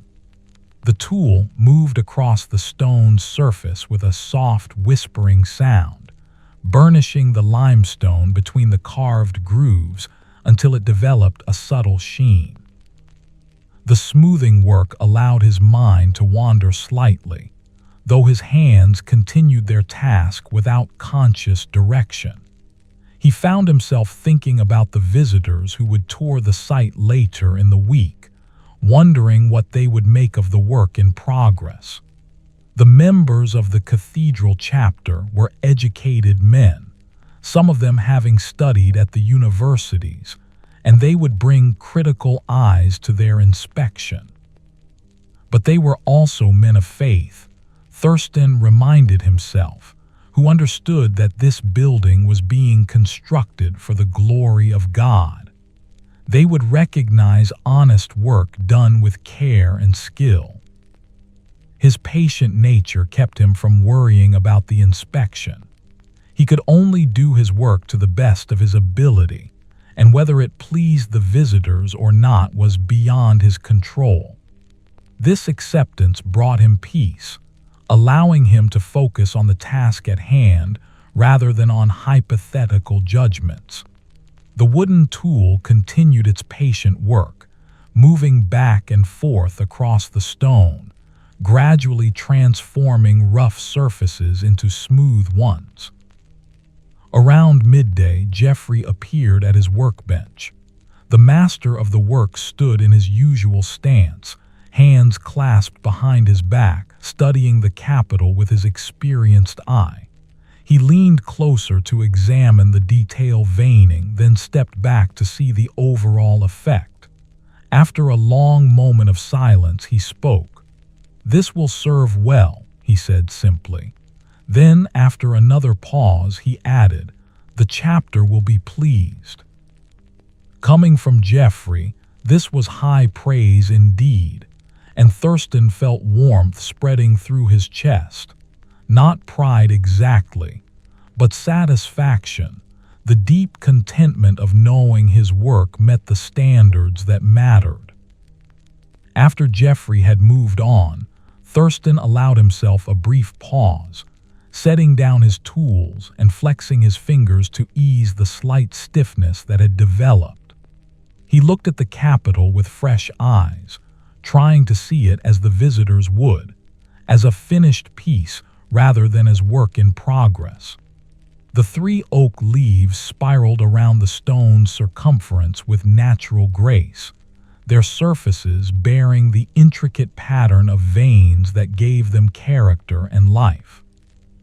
The smoothed areas caught and held light, contrasting with the shadowed grooves to create depth and dimension. It was good work, he judged, perhaps some of his best. He wrapped his midday meal and carried it outside, seeking the shade of the old oak tree once more. The day was mild despite the clouds, the air carrying that particular softness that came with spring. He sat with his back against the trunk and unwrapped his bread and cheese, eating slowly while watching the activity on the scaffolding. Masons were working on the upper courses, their figures small at that height, and he could hear their voices calling to one another, though he couldn't make out the words. A robin landed on the grass nearby, cocking its head to regard him with one bright eye. It hopped closer, clearly hopping for crumbs, and Thurstan obliged by breaking off a small piece of bread and tossing it. The bird snatched it up and flew to a nearby branch to consume it, then returned for more. They continued this game for several minutes, Thurstan tossing crumbs and the robin retrieving them, until his bread was gone and the bird finally gave up and flew away in search of other opportunities. The brief interaction had pleased him in a way he couldn't quite articulate. There was something satisfying about this small connection with another living creature, this moment of peaceful coexistence. The robin had trusted him enough to approach, and he had rewarded that trust with food.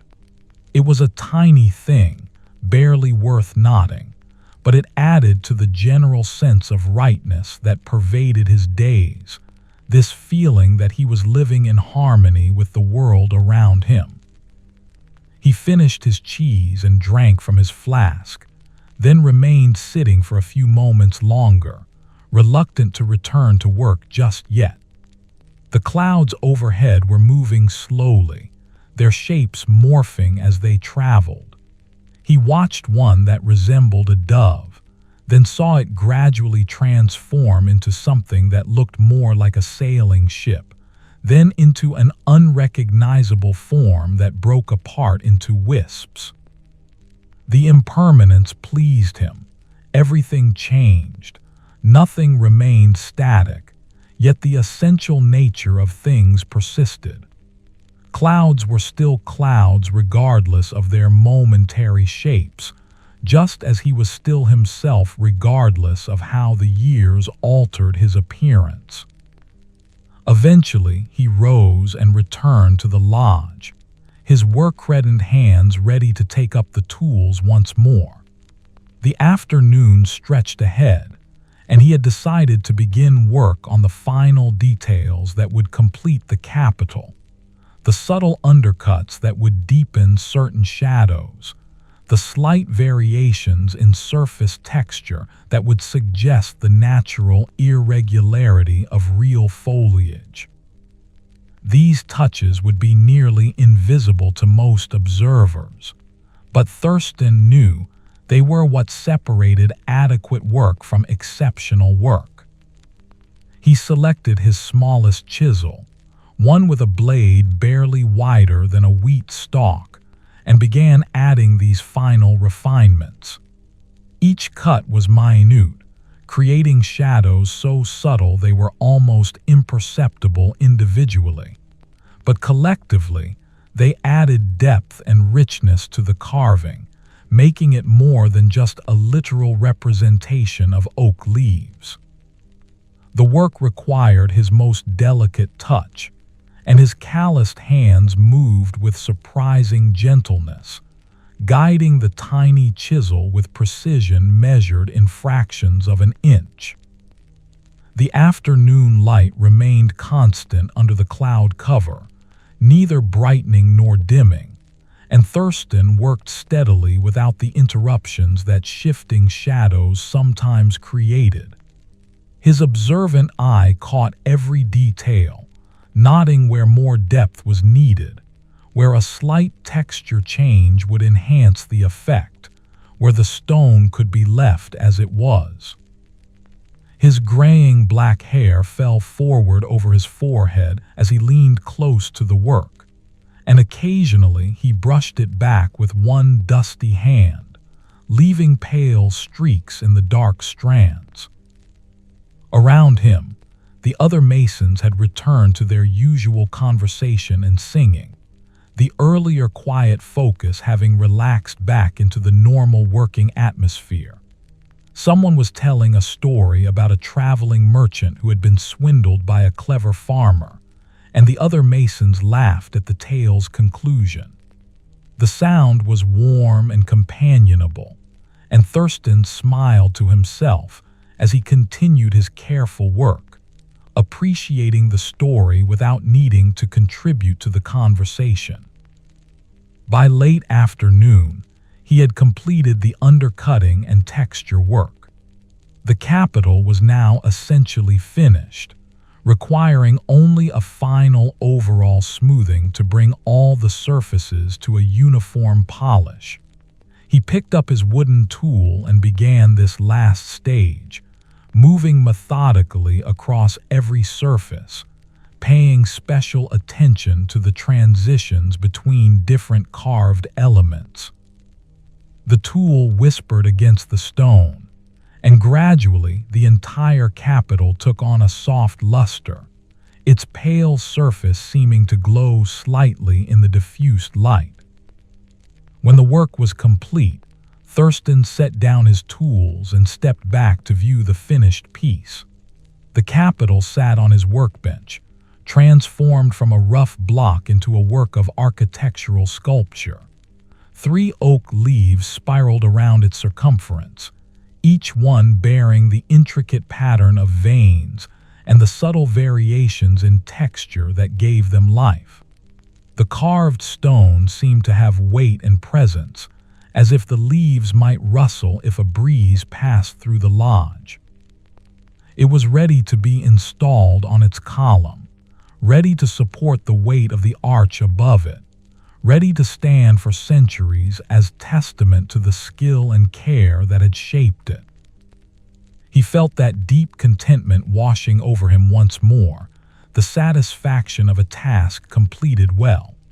This was the reward for his labor, not praise or payment, though those were welcome, but this sense of having contributed something worthwhile to the world.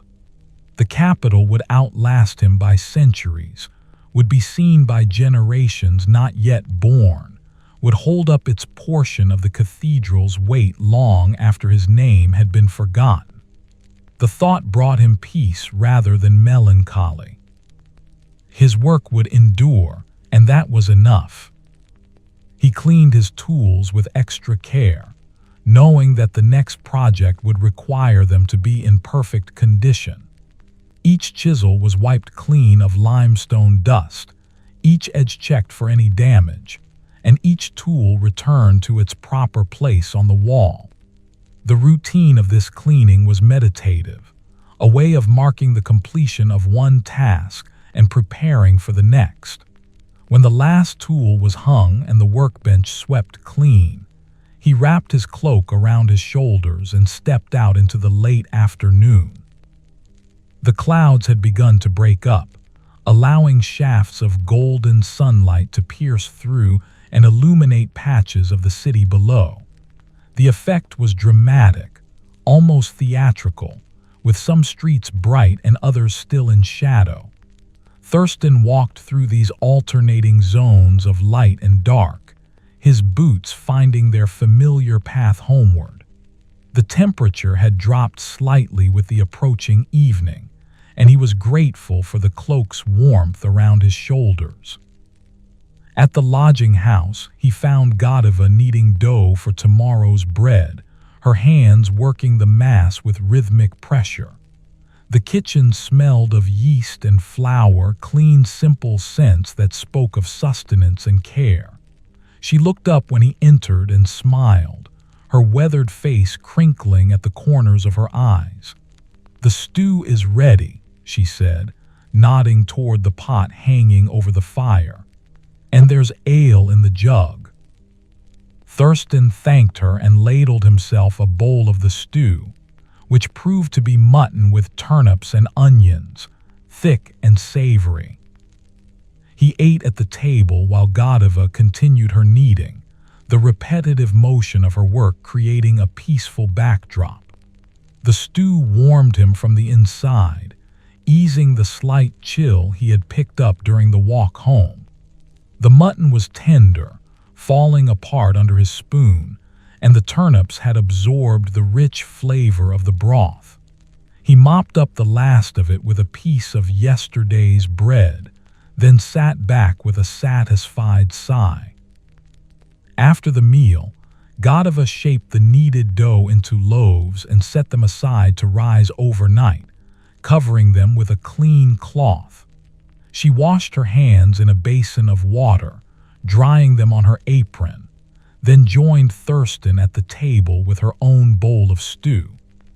They ate together in comfortable silence, the kind that existed between people who had shared the same space long enough that words were often unnecessary. The fire crackled quietly on the hearth, and through the window, the last of the daylight was fading into dusk. When supper was finished and the bowls cleaned, they moved to their usual spots near the hearth. Tonight Godiva did not take up her mending but instead simply sat, her hands folded in her lap, her gaze directed toward the fire. Thurstan recognized this as one of her thoughtful moods, times when she seemed to be looking inward rather than outward. He respected her silence, content to simply sit in companionship, his own thoughts drifting without direction. After a time she spoke, her voice quiet. "My grandmother used to say that honest work was a form of prayer," she said. "That when you did something well with care and attention, you were honoring the gifts God had given you." Thurstan nodded slowly, recognizing the truth in this. His own work with stone felt like that sometimes, not prayer in the formal sense of words directed toward heaven, but prayer as an offering, a way of using his skills in service of something greater than himself. "The cathedral will stand for a very long time," Godiva continued.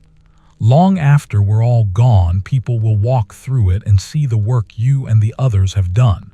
They might not know your names, but they'll benefit from your labor." She paused, then added, "That seems like a good way to spend a life." Thurstan felt the warmth in his chest again, that deep contentment that came from feeling aligned with his purpose.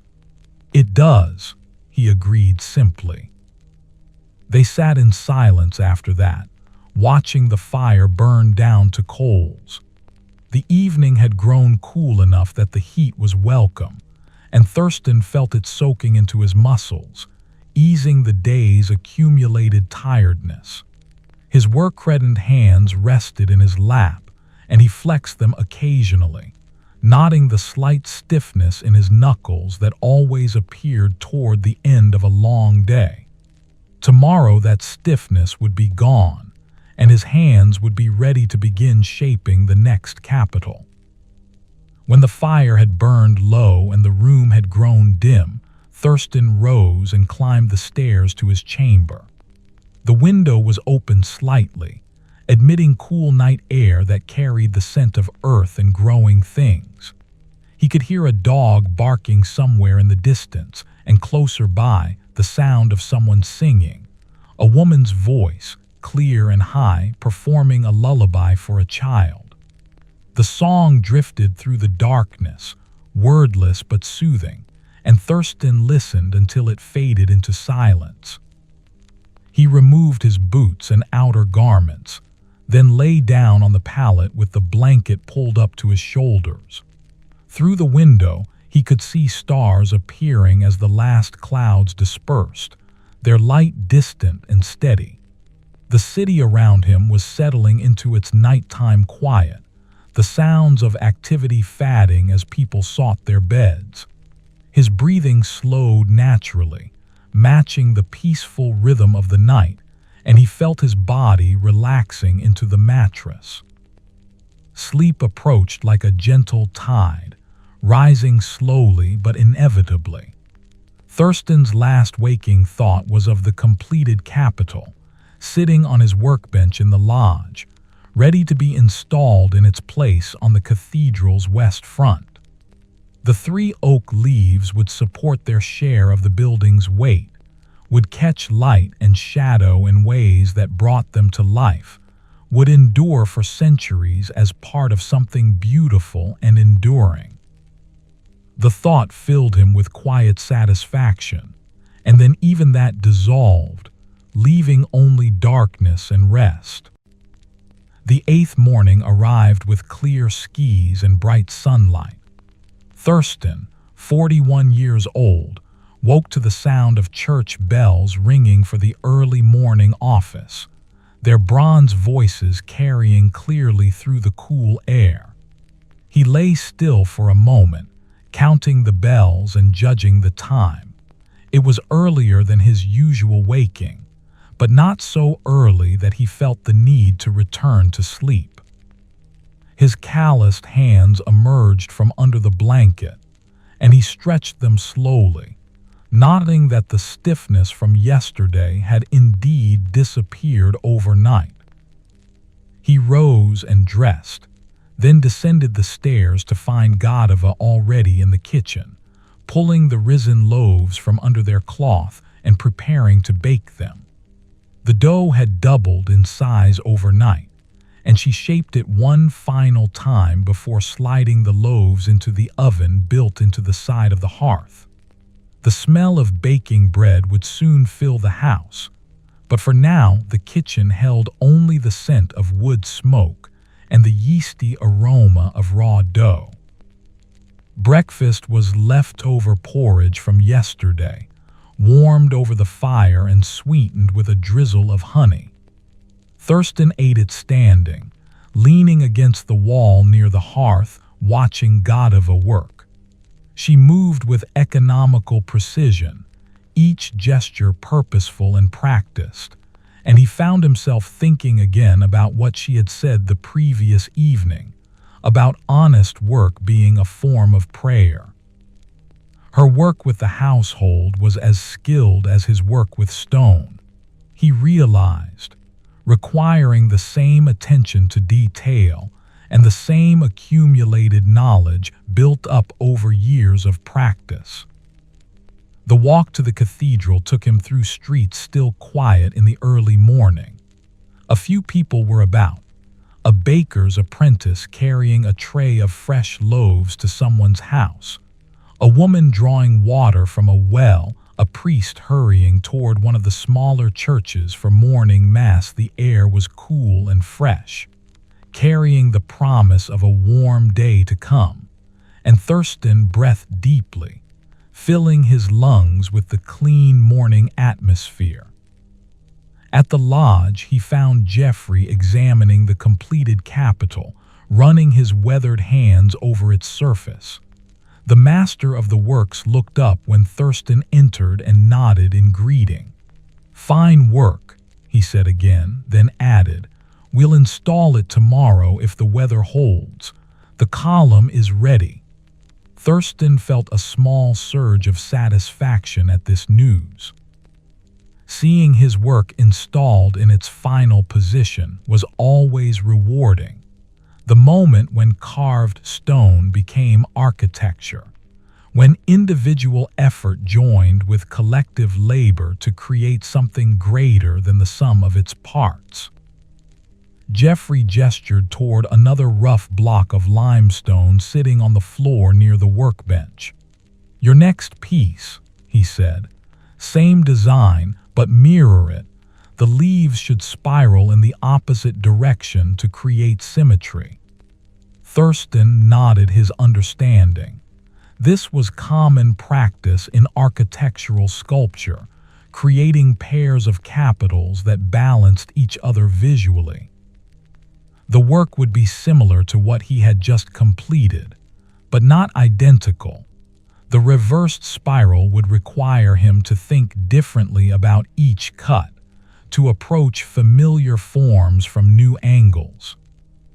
He spent the morning marking out the new capital, using charcoal to sketch the basic design onto the rough stone.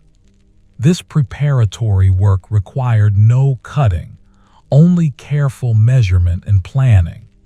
He used wooden templates to ensure the proportions matched the completed capital, checking and rechecking each measurement before committing it to the stone.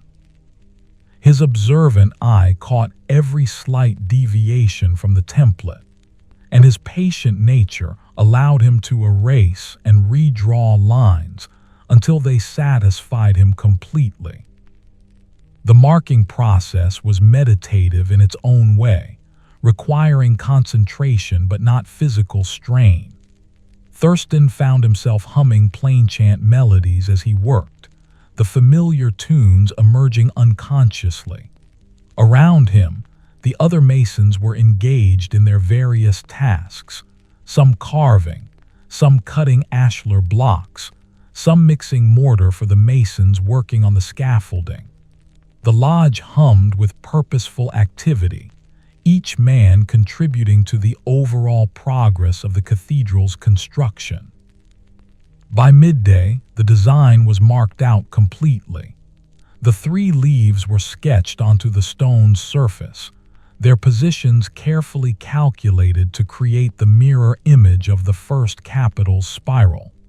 Thurstan stepped back to examine his work, checking the overall balance and proportion. Satisfied, he wrapped his midday meal and carried it outside, seeking his usual spot under the oak tree. The day had warmed considerably, genuine spring heat rather than the mild temperatures of recent days. Thurstan removed his cloak and folded it beside him as he sat, grateful for the shade the oak provided. The bread and cheese tasted good as always, but today Godava had also included a handful of early strawberries, their sweetness intense and welcome. He ate them one at a time, savoring each small burst of flavor, remembering how his mother had grown strawberries in her garden when he was a child. The memory was pleasant but distant, like looking at something through rippled water. After the meal, he remained sitting, enjoying the warmth and watching the activity on the scaffolding. The masons working on the upper courses moved with careful deliberation, each stone positioned precisely before being tamped into place. From this distance, their work looked almost like a dance, each man knowing his role and timing, the whole crew coordinating without apparent need for constant instruction. It was the result of years working together, Thurstan knew, this wordless communication that made complex tasks appear simple. A group of young boys had gathered near the base of the scaffolding, watching the work with wide eyes. They were perhaps 8 or 9 years old, still young enough to find fascination in watching grown men at labor. One of them was asking questions, his high voice carrying across the clothes, and one of the laborers was patiently answering, explaining how the pulley system worked to lift heavy loads. Thurstan smiled slightly, remembering his own childhood fascination with building, the hours he had spent watching craftsmen work, absorbing knowledge that would later shape his life's path.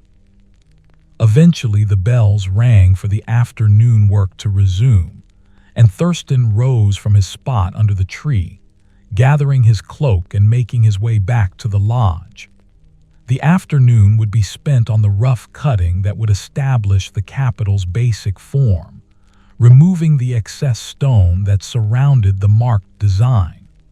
This was physical work, requiring heavier tools and firmer strikes than the detail carving, and Thurstan welcomed it as a change from the morning's careful planning. He selected a medium-weight mallet and a broad chisel, tools designed for removing stone quickly rather than precisely. The first cuts defined the outer edge of the first leaf, following the charcoal lines he had drawn. Each strike sent chips of limestone flying, and the sound was louder than the delicate tapping of detail work, a solid chunking noise that echoed in the lodge. His work-reddened hands gripped the tools firmly, and he could feel the impact of each blow traveling up his arms into his shoulders. The rough cutting proceeded steadily throughout the afternoon. Thurstan worked his way around the Capitol's circumference, removing the stone outside the marked lines, gradually revealing the basic forms of the three leaves. The work was satisfying in a different way than detail carving, less refined but more immediate, with visible progress happening quickly. Where the morning had been about planning and precision, the afternoon was about transformation, about releasing the forms hidden within the rough block. By late afternoon, the Capitol had been roughed out completely. The three leaves were now clearly visible, though their surfaces remained uneven and their details non-existent. They were crude approximations of the final forms, but they established the overall design and showed what the finished piece would eventually become. Thurstan stepped back to assess his work, checking that the proportions matched his plan, that the spiral moved in the correct direction, and that the forms balanced each other properly. Satisfied with the day's progress, he cleaned his tools and prepared to end the work session. Tomorrow would bring the installation of the completed Capitol, and he was looking forward to seeing it lifted into place, joining the structure it had been created to support. But for now, his attention was on the immediate task of cleaning up, of returning tools to their proper places, of sweeping stone chips and dust from around his workbench. These small acts of order and completion marked the boundary between work and rest, between the lodge and home. The walk through the city took him past the market square, where vendors were packing up their remaining goods and taking down the awnings that had shaded their stalls during the heat of the day. A few customers still haggled over end-of-day prices, hopping for bargains on produce that wouldn't keep until morning. The voices calling prices and making offers created a cheerful background noise, and Thurstan found himself pausing to watch the activity, in no particular hurry to reach the lodging house. A vendor selling early vegetables called out to him, offering a good price on leeks, and Thurstan found himself purchasing a bundle on Godiva's behalf. She could use them in a pottage, he thought, and the price was indeed favorable. The vendor wrapped them in a broad leaf and handed them over with a gap-toothed smile. Thurstan tucked the bundle under his arm and continued homeward, pleased with this small contribution to the household's provisions.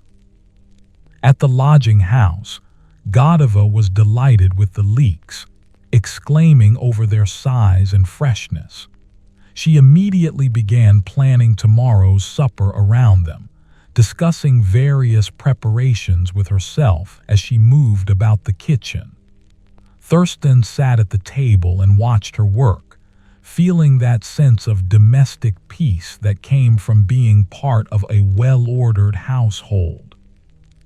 Tonight's supper was the fresh bread from this morning's baking, still slightly warm, with butter and a thick slice of bacon that Godiva had been saving for a special occasion. Though what made tonight special, Thurstan couldn't say. Perhaps simply the fine weather and the successful completion of work. The bread was excellent, its crust crackling under the knife and its interior soft and yielding. The butter melted into the warm crumb, and the bacon was salty and rich, its fat glistening in the lamplight. They ate slowly, savoring the simple meal, and afterward Thurstan helped Godiva clear the table, a small gesture but one that seemed to please her. She smiled at him as she wiped down the wooden surface, and he felt the warmth of uncomplicated companionship, the pleasure of shared domestic space. The evening was too fine to spend entirely indoors, and after the kitchen was set to rights, Thurstan stepped out into Godiva's small garden. The herbs she had planted weeks ago were growing well, their green shoots reaching upward, and he could smell their various scents on the warm air: thyme and sage, rosemary and mint, each one distinct. The earth between the plants was dark and moist from recent watering, and he could see where Godiva had carefully removed weeds that threatened to crowd the herbs. He stood there for a time, simply being present in the small garden, watching the light fade from the sky. The clouds had returned, high thin ones that caught the last rays of sun and turned amber, then pink, then purple. Birds were settling into their nighttime roosts, their evening songs rising and falling in the cooling air. Somewhere nearby, someone was playing a pipe, a simple melody that repeated and varied, creating a peaceful backdrop to the evening's quiet. When full darkness had settled and the stars were beginning to appear between the clouds, Thurstan returned inside and climbed the stairs to his chamber. The room held the day's accumulated warmth, and he left the window fully open to admit the night breeze. He removed his boots and outer garments, then lay down on the pallet with only a light covering, the night too warm for the full wool blanket. Through the open window, he could hear the city's nighttime sounds, distant voices, a dog barking, the occasional clatter of hooves on cobblestones as a late rider passed through the streets. The sounds were familiar and comforting, part of the texture of his life in this place. His graying black hair spread across the thin pillow, and his work-reddened hands rested at his sides, palms up, fingers slightly curled. His breathing slowed naturally as sleep approached, each breath deep and even, drawing in the cool night air and releasing the day's accumulated tensions. His body felt pleasantly tired, muscles relaxed after honest labor, and he was aware of a deep sense of satisfaction. The completed capital, the new one begun, the simple pleasures of good food and companionship, the beauty of the evening sky. These things wove together into a tapestry of contentment that carried him gently towards sleep. The stars visible through the window seemed to pulse slightly, their light traveling across vast distances to reach his eyes. Thurstan watched them dreamily, his thoughts growing less coherent as sleep claimed him. The last thing he was conscious of was the cool breeze moving across his face, carrying the scent of herbs from Godiva's garden, and then even that awareness faded into darkness and rest. The ninth morning arrived with the sound of activity already underway in the city. Thurstan, 41 years old, woke to voices in the street below and the rumble of a cart passing by. The sun was already well risen, its light streaming through the window with the brightness of full morning. He had slept longer than usual, his body claiming extra rest after the previous day's heavier work. His calloused hands stretched under the light covering, and he flexed them slowly, nodding that they felt strong and ready for the day ahead. He dressed quickly and descended to the kitchen, where Godiva had breakfast waiting, fresh bread from yesterday's baking with a spread of soft cheese she had made herself. The cheese was mild and creamy, and it paired perfectly with the slightly tangy bread. She poured him a cup of small beer and sat across from him while he ate, telling him about the dream she had experienced during the night. Something about walking through a garden filled with roses that sang like birds. Thurstan listened with his observant attention, noting how her face lit up when she described the singing flowers, how the dream had clearly delighted her, even though it made no logical sense. The walk to the cathedral close was busier than usual, the streets full of people going about their morning tasks. Market day was approaching, Thurstan realized. The increased activity always preceded it by a day or two, as merchants arrived from outlying villages and farmers brought their goods to storage buildings near the market square. He passed a group of shepherds driving a small flock of sheep toward the pens where they would be kept until the market opened, and the animals bleating created a rural sound that seemed out of place in the city's stone-paved streets. At the lodge, preparations were already underway for installing the completed capital. A wooden frame had been constructed to lift it safely, and ropes had been prepared for hoisting it up to the column where it would rest. Jeffrey was overseeing the preparations, his weathered face intent as he checked each rope's knots and tested the frame's stability. Several masons would be involved in the installation, working together to ensure the heavy stone was positioned correctly and secured firmly. Thurstan joined the group gathering around his completed capital, which had been carefully moved from his workbench to the area near the scaffolding. In the morning sunlight, the carved oak leaves seemed to glow, their pale limestone surface catching and reflecting the light. The detail veining was clearly visible, creating patterns of shadow that gave the stone depth and character. He felt a moment of pride looking at it, not the boastful kind that needed expression, but the quiet satisfaction of work completed well.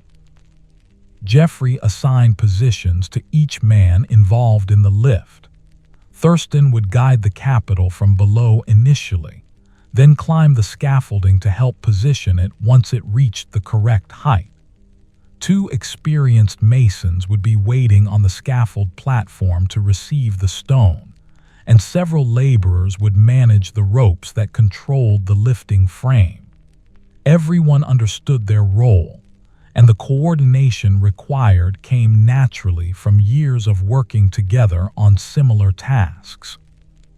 The capital was secured in the wooden frame with careful padding to protect its carved surfaces. Ropes were attached to the frame at 4 points, distributing the weight evenly. Jeffrey checked everything one final time, then gave the signal to begin. The laborers took up the slack in the ropes, and slowly, very slowly, the capital began to rise from the ground. The ropes creaked under the strain, and the wooden frame groaned slightly, but everything held as it should. Thurstan kept one hand on the capital as it rose, steadying it, ensuring it didn't swing or twist. His work-reddened hands pressed against the smooth limestone, feeling its weight and solidity. The stone rose past his chest, past his head, continuing upward while he watched from below. When it reached the height where his guidance was no longer needed, he stepped back and made his way to the scaffolding ladder, climbing quickly despite the height. The scaffold platform swayed slightly under his weight as he climbed, the wooden structure flexing but holding firm. He had been working on this cathedral long enough that heights no longer troubled him. The initial fear had faded years ago, replaced by careful attention and respect for the dangers without dwelling on them. His boots found each rung securely, and his hands gripped the uprights with practiced confidence. At the platform, the two masons waiting there, men he had worked alongside for years, nodded in greeting. Together they watched as the Capitol rose toward them, the ropes bringing it up smoothly and steadily. When it reached their level, they began the delicate process of guiding it toward the top of the column where it would rest. Thurstan positioned himself to help control its movement, his hands finding holds on the stone while being careful not to damage any carved surfaces. The Capitol settled onto the column's top with a gentle grinding sound, stone meeting stone. The fit was good. The column's top had been cut level and smooth, and the Capitol's base matched it precisely. But positioning needed to be exact, ensuring the Capitol sat squarely and that its carved faces aligned properly with the architectural elements around it. The three men worked together, shifting the heavy stone in small increments, checking alignment from different angles, making minute adjustments. Jeffrey called up instructions from below, his experienced eye catching details that might not be visible from the platform. "A finger's width toward the south," he shouted, and they shifted the Capitol accordingly. "Now back just slightly. Hold there." They checked the alignment again, and this time Jeffrey's voice carried satisfaction. "That will do. Secure it." Mortar was brought up in a bucket, and they worked it carefully into the joint between Capitol and column, filling any gaps and ensuring a solid connection.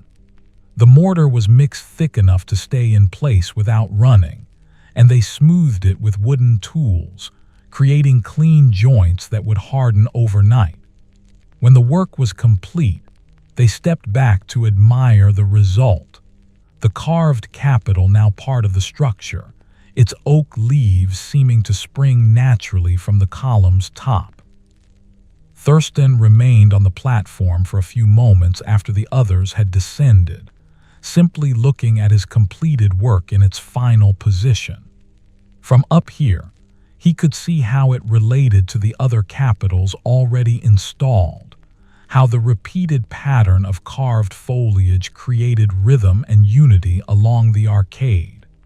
His work was now one element among many, individual yet part of the whole, and that seemed exactly right.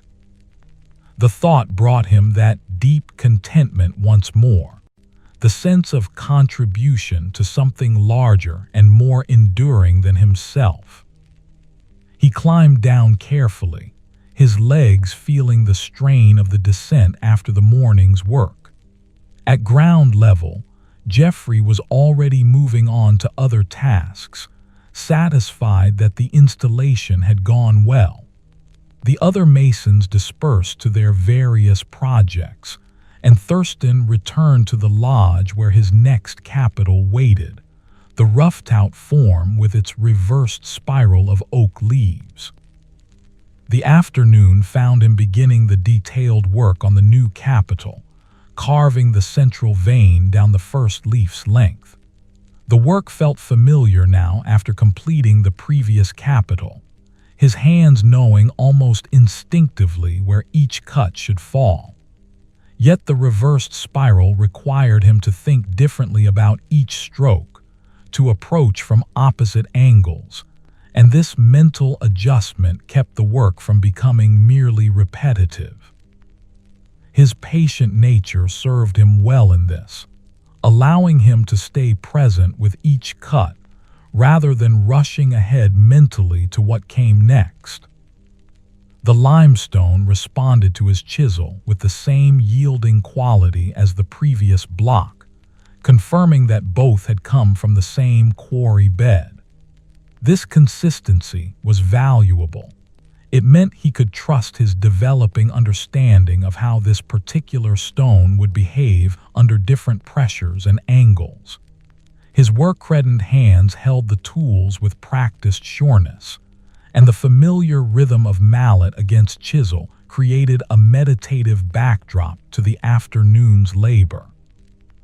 Around him, The lodge had settled back into its normal working atmosphere after the morning's installation. The man carving corbels was putting finishing touches on his second bearded face, occasionally tilting his head to examine the symmetry between the pair. Someone near the back was sharpening chisels on the grinding wheel, the rasp of metal against stone providing a counterpoint to the various tapping sounds. Thurstan hummed plain chant melodies under his breath, barely aware he was doing so, the notes emerging as naturally as breathing. By late afternoon, he had carved the central veins on all 3 leaves of the new capital. The basic structure was now established, and tomorrow he would begin adding the subsidiary veins that would complete the pattern. He set down his tools and stretched his back, feeling the pleasant ache of muscles that had held the same position for hours. The day's work had progressed well. The successful installation this morning and solid progress on the new piece this afternoon. He felt satisfied with what had been accomplished. The walk home took him past a group of traveling musicians who had set up near the market square, performing for whatever coins passers-by might offer. A woman was singing while 2 men accompanied her on pipe and drum, their music lively and bright. A small crowd had gathered to listen, and Thurstan paused at the edge of the group, watching and listening. The song was about spring and young love, its melody cheerful and its rhythm infectious. Several people in the crowd were tapping their feet or nodding along with the beat. The woman's voice was clear and strong, reaching the high notes with ease and carrying the melody through its various turns. Her face showed the pleasure she took in performing, a joy that seemed to radiate outward to her listeners. Thurstan found himself smiling as he watched, appreciating the skill involved even though music was not his craft. Every trade had its masters, he thought, and this woman was clearly skilled at hers. When the song ended, the crowd applauded and several people tossed coins into the basket set out for that purpose. Thurstan added a small coin of his own, then continued homeward, the melody still running through his mind. He found himself humming it as he walked, mixing it unconsciously with the plain chant tunes he usually favored, creating odd hybrid phrases that made him smile at their strangeness. At the lodging house, Godiva was preparing the leek pottage she had been planning, the kitchen filled with the savory aroma of leeks cooking slowly with bacon and barley. She had also made fresh bread, and its yeasty smell mingled with the pottage's scent to create an atmosphere of domestic comfort. Thurstan sat at the table and watched her work, noting how she tasted the pottage and adjusted its seasoning, adding a pinch of salt here, a grinding of pepper there, until it satisfied her exacting standards. The meal was excellent, the leeks tender and sweet, the bacon providing richness, the barley giving substance. Thurstan ate 2 full bowls, sopping up the last of the broth with thick slices of the fresh bread. After the meal, he helped Godiva clean the kitchen, carrying water from the barrel outside and washing the wooden bowls while she dried them and put them away. The simple domestic tasks felt satisfying, a different kind of work from his stone carving but valuable in its own way. The evening was mild, and they sat near the open window rather than by the hearth, enjoying the fresh air that flowed through the room. Godiva took up her mending. Tonight it was a shift that had torn along one seam, requiring careful restitching. Her needle moved in its regular rhythm in and out of the fabric, each stitch small and even. Thurstan simply sat, his hands resting in his lap, his mind quiet and at ease. The day had been good, the work satisfying, and tomorrow would bring more of the same. The thought pleased him. As darkness settled outside, Godiva lit a candle and continued her work by its flickering light. Thurstan watched the flame dance, noting how it moved in response to the slight breeze from the window, how its light created shifting shadows on the walls. The movement was hypnotic, and he found his eyelids growing heavy despite the relatively early hour. The combination of physical work and a full belly was pulling him towards sleep, and he did not resist. He climbed the stairs to his chamber, each step familiar beneath his tired legs. The room was dim, lit only by starlight coming through the window, and he undressed by feel rather than sight. The pallet received him with its customary comfort, and he lay on his back with the light covering pulled to his waist. Through the window, he could see the stars scattered across the dark sky, and he watched them for a time, his breathing slow and deep. The city's nighttime sounds drifted through the open window, voices in the distance, a baby crying briefly before being soothed, the bark of a dog answered by another farther away. These sounds formed a familiar tapestry that required nothing from him but to listen and rest. His calloused hands lay still at his sides, and he was aware of them in a distant way, aware of their tiredness and their strength, aware of the work they would do again tomorrow. Sleep arrived without fanfare, pulling him gently down into its depths. His breathing deepened further, becoming the slow rhythm of complete rest. The stars continued their slow wheel across the sky, and the city settled more completely into silence, and Thurstan slept peacefully through it all, his body claiming the restoration it required. The 10th morning brought rain again, though lighter than before, a gentle, steady drizzle that darkened the world without turning it cold. Thurstan, 41 years old, woke to the soft sound of it against the roof tiles and lay still for a moment, listening to its peaceful rhythm. His calloused hands emerged from under the covering, and he stretched them slowly before rising to dress. The rain meant another day working entirely within the lodge's shelter, and he found he did not mind. The steady sound of rain created a cocoon-like atmosphere that suited detailed work well.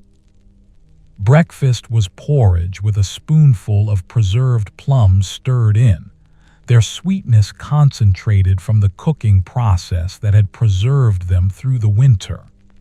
Godiva poured him a cup of hot ale that had been warmed near the fire, and its heat spread through his chest pleasingly. They ate together at the table, listening to the rain drum on the roof above, neither feeling the need to fill the silence with conversation. The walk to the cathedral close was wet despite his cloak, rain finding ways through the wool and dampening his tunic beneath. But the temperature was mild, the rain warm rather than chill, and Thurstan accepted the moisture as simply part of the morning's experience. His boots splashed through puddles that had formed overnight, and water dripped from the eaves of buildings in steady streams. The streets were nearly empty, most people choosing to stay dry if their work allowed it. At the lodge, several other masons were already present, shaking water from their cloaks and settling into their workspaces. The interior smelled of damp wool and stone dust, a combination that Thurstan had come to associate with productive rainy days. He hung his cloak near the door and made his way to his workbench, where the partially completed capital waited. In the gray light filtering through the doorway, he could see the 3 leaves with their central veins clearly marked, ready for the next stage of work. He selected his tools and positioned the capital to catch the best of the available light. The rain's steady sound became a backdrop to his work, neither intrusive nor distracting, simply present like his own breathing. He began carving the subsidiary veins on the first leaf, each line branching from the central vein at carefully calculated angles. His work-reddened hands guided the chisel with practiced precision, and the mallet descended in its familiar rhythm, each strike controlled and purposeful. The morning passed in this peaceful concentration, the rain continuing without pause, the gray light remaining constant. Thurstan worked steadily, carving vein after vein, building up the intricate network that would give the leaf its character and life. Around him, the other masons pursued their own tasks in the dimmer light, their movements careful and deliberate. The communal sound of their labor filled the lodge, made more intimate somehow by the enclosing sound of rain and the limited visibility beyond the doorway. By what he judged to be midday, though the unchanging light made it difficult to be certain, Thurstan had completed the vending on the first leaf. The pattern matched the previous capital's design, but in reverse, creating the mirror image that would balance its companion piece once both were installed. He set down his tools and unwrapped his midday meal, eating at his workbench rather than venturing out into the rain.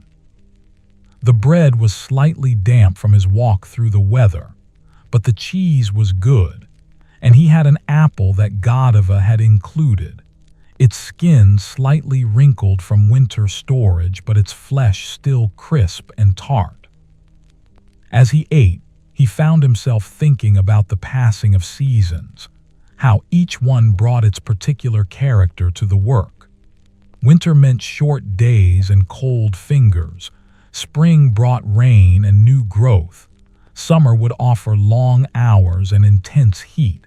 Autumn would arrive with its harvest colors and cooling temperatures.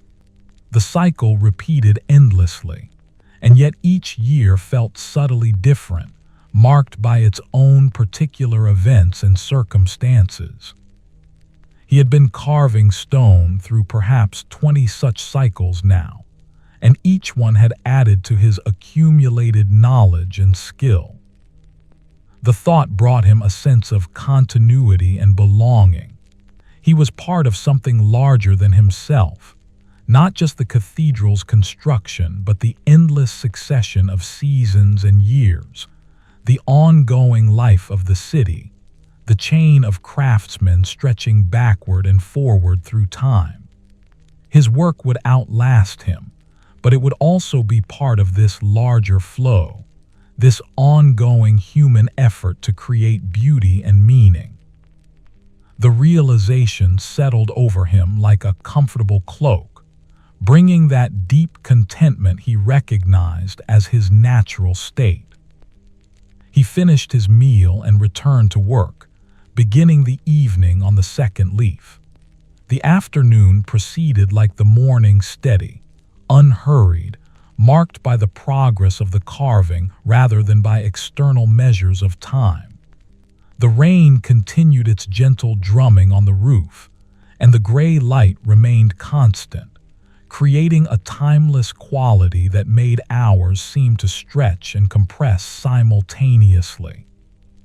Thurstan's hands moved with their practiced precision, each cut placed with care, each line contributing to the overall pattern. Jeffrey made his afternoon rounds, moving from workbench to workbench with his characteristic thoroughness.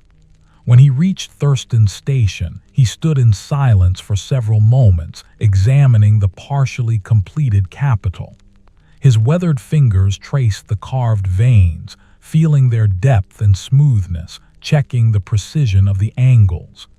After his inspection, he gave one of his small nods. "The reversal is executed well," he said simply.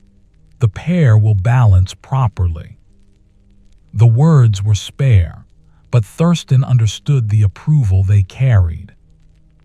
After Jeffrey had moved on, Thurstan continued with renewed focus, though his pace remained unhurried. He completed the second leaf's veining and began the third, his movements falling into that meditative rhythm where thought and action merged into a single flow.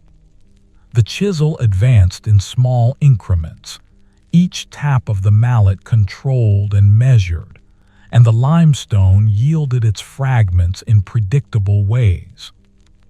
His graying black hair fell forward over his forehead as he leaned close to the work, and stone dust accumulated on his hands and forearms, turning them pale. By late afternoon, he had completed the major veining on all 3 leaves. Tomorrow he would begin the detail work, the subtle touches that would bring the carving fully to life. He set down his tools and cleaned them thoroughly, checking each edge and wiping away the accumulated dust. The routine of this cleaning marked the day's end, a transition from work to rest that he found satisfying in its regularity. The walk home through the continuing rain was thoroughly wet, water soaking through his cloak and running down the back of his neck. But Thurstan did not hurry, accepting the rain as he had accepted it all day, as simply part of the day's texture. His boots squelched with each step, water having seeped in through the seams, and his tunic clung damply to his skin. Yet he felt no particular discomfort, merely nodding these sensations without dwelling on them. At the lodging house, Godiva took one look at him and immediately set water to heat over the fire. While it warmed, she brought him a dry tunic and instructed him to change out of his wet clothes. The dry fabric felt wonderful against his skin, and he stood near the hearth while the kettle heated, feeling warmth gradually return to his body. Godiva poured the hot water into a basin and added cold water to bring it to a comfortable temperature, then left him to wash while she prepared supper. The warm water felt luxurious as he washed his hands and face, rinsing away the stone dust and the dampness of the rain. He dried himself with a rough cloth, then settled at the table where supper was waiting, a thick fish stew with root vegetables, the fish tender and flaky, the broth rich with herbs. Fresh bread accompanied it, and Thurstan ate gratefully, the warm food completing the restoration that the dry clothes and washing had begun.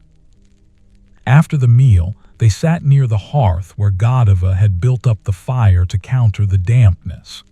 The flames crackled cheerfully, and their warmth filled the kitchen with comfort.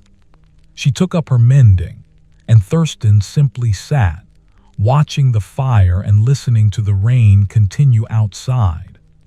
The contrast between the wet cold beyond the walls and the warm, dry interior created a sense of shelter and safety that he found deeply satisfying. Godiva spoke occasionally, commenting on small matters, a neighbor's new baby, the price of flour at the market, a story she had heard about a traveling merchant who claimed to have seen a 2-headed calf. Thurstan listened and responded with brief words, enjoying the sound of her voice and the companionable nature of their conversation. The topics were inconsequential, but the act of sharing them created connection, reinforced the bonds of their shared household. When the fire had burned down to glowing coals and the evening had grown late, Thurstan climbed the stairs to his chamber. His damp boots and wet cloak had been left near the hearth to dry overnight, and he climbed in his bare feet, the wooden steps smooth and slightly cool beneath his soles. The chamber was dark, and he moved to the window to look out at the rainy night.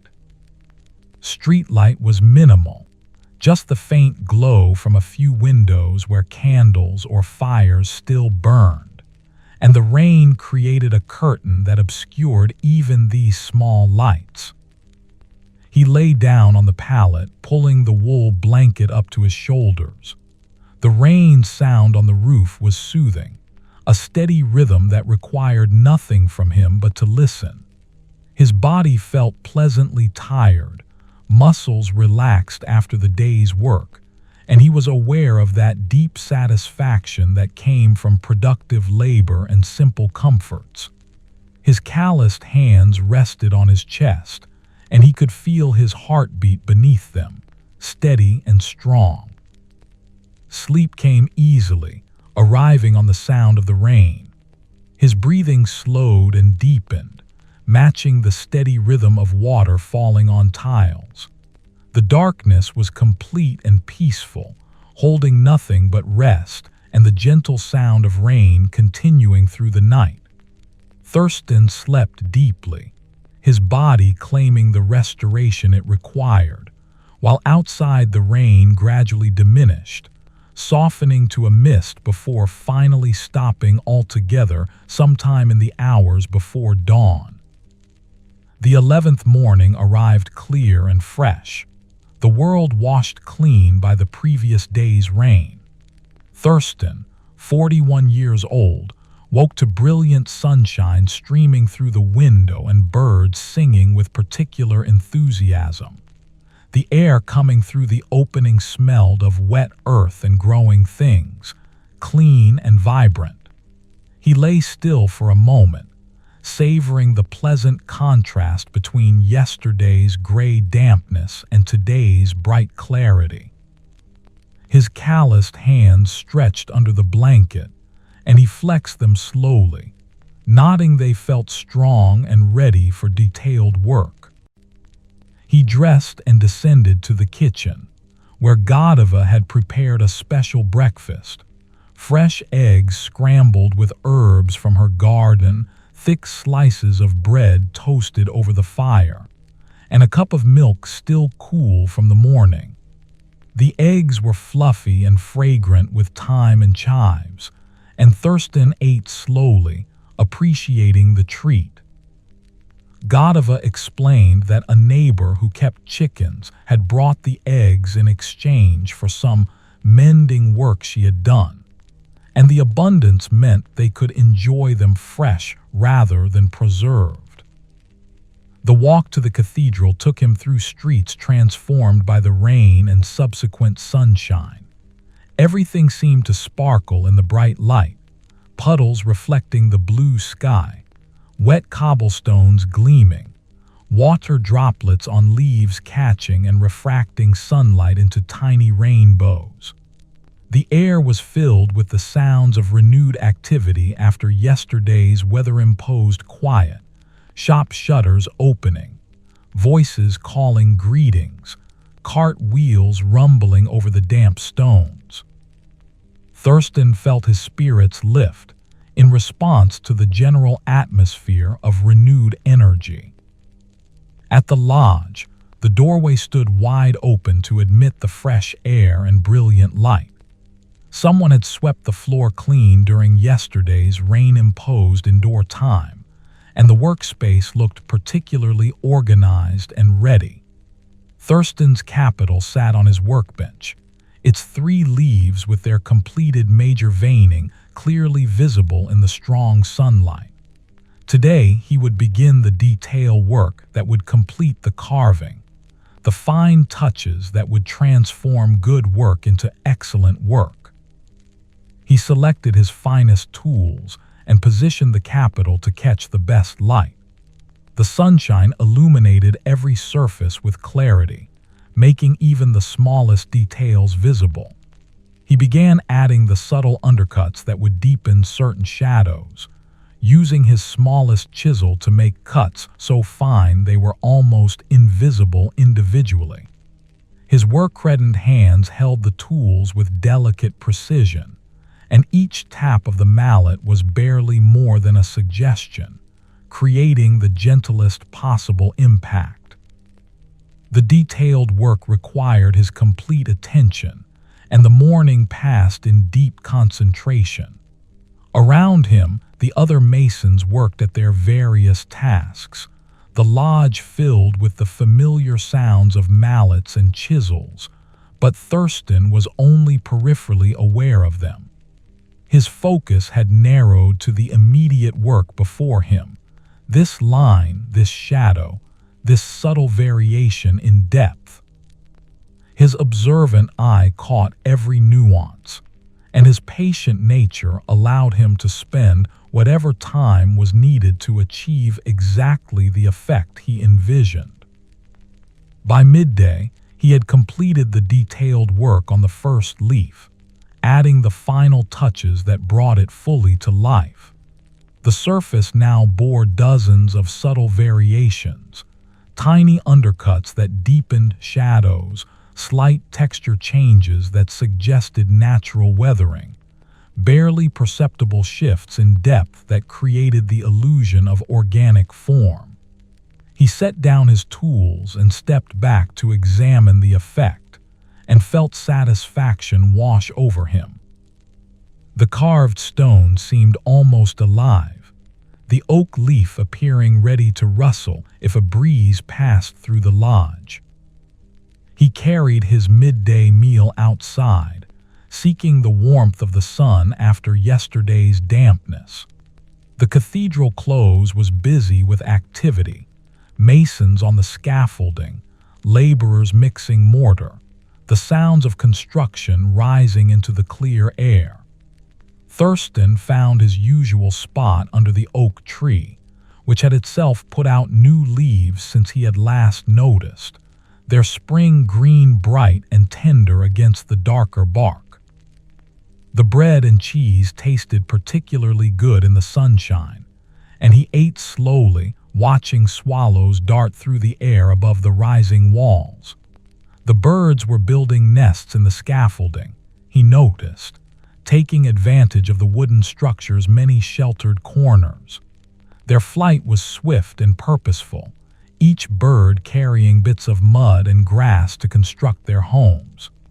The sight pleased him, this interweaving of human construction and natural life, each proceeding according to its own rhythms and purposes. After the meal, he remained sitting for longer than usual, reluctant to leave the sunshine and return indoors. The warmth soaked into his muscles, easing the slight stiffness that always accumulated during detailed work. His graying black hair caught the light, and he closed his eyes for a moment, simply feeling the sun on his face. Around him, the sounds of the worksite continued, voices calling measurements, the scrape of stone against stone, the wet slap of mortar being spread. These sounds had become the backdrop to his days, as familiar as his own breathing. Eventually, he rose and returned to the lodge, ready to continue the afternoon's work. The second and third leaves awaited the same careful attention he had given the first, and he approached them with renewed focus. His hands took up the tools once more, and the delicate tapping resumed, each tiny cut adding to the overall effect. The work was meditative, requiring concentration without strain, and he found himself entering that peaceful state where hours passed without conscious awareness. By late afternoon, all 3 leaves bore their complete detail work. The capital was now essentially finished, requiring only a final overall smoothing to bring all surfaces to a uniform polish. He picked up his rounded wooden tool and began this last stage, moving methodically across every surface, burnishing the stone until it took on a soft glow. The tool whispered against the limestone, and gradually, the entire capital developed that subtle luster that would catch and hold light once it was installed. When the work was complete, Thurstan set down his tools and stepped back to view the finished piece. The capital sat on his workbench, fully transformed from rough block to architectural sculpture. 3 oak leaves spiraled around its circumference in reverse of the first capital he had carved, creating the mirror image that would balance its companion. The carved stone seemed to glow in the afternoon light, its pale surface alive with the play of shadow and highlight, and he felt that deep contentment settling over him once more.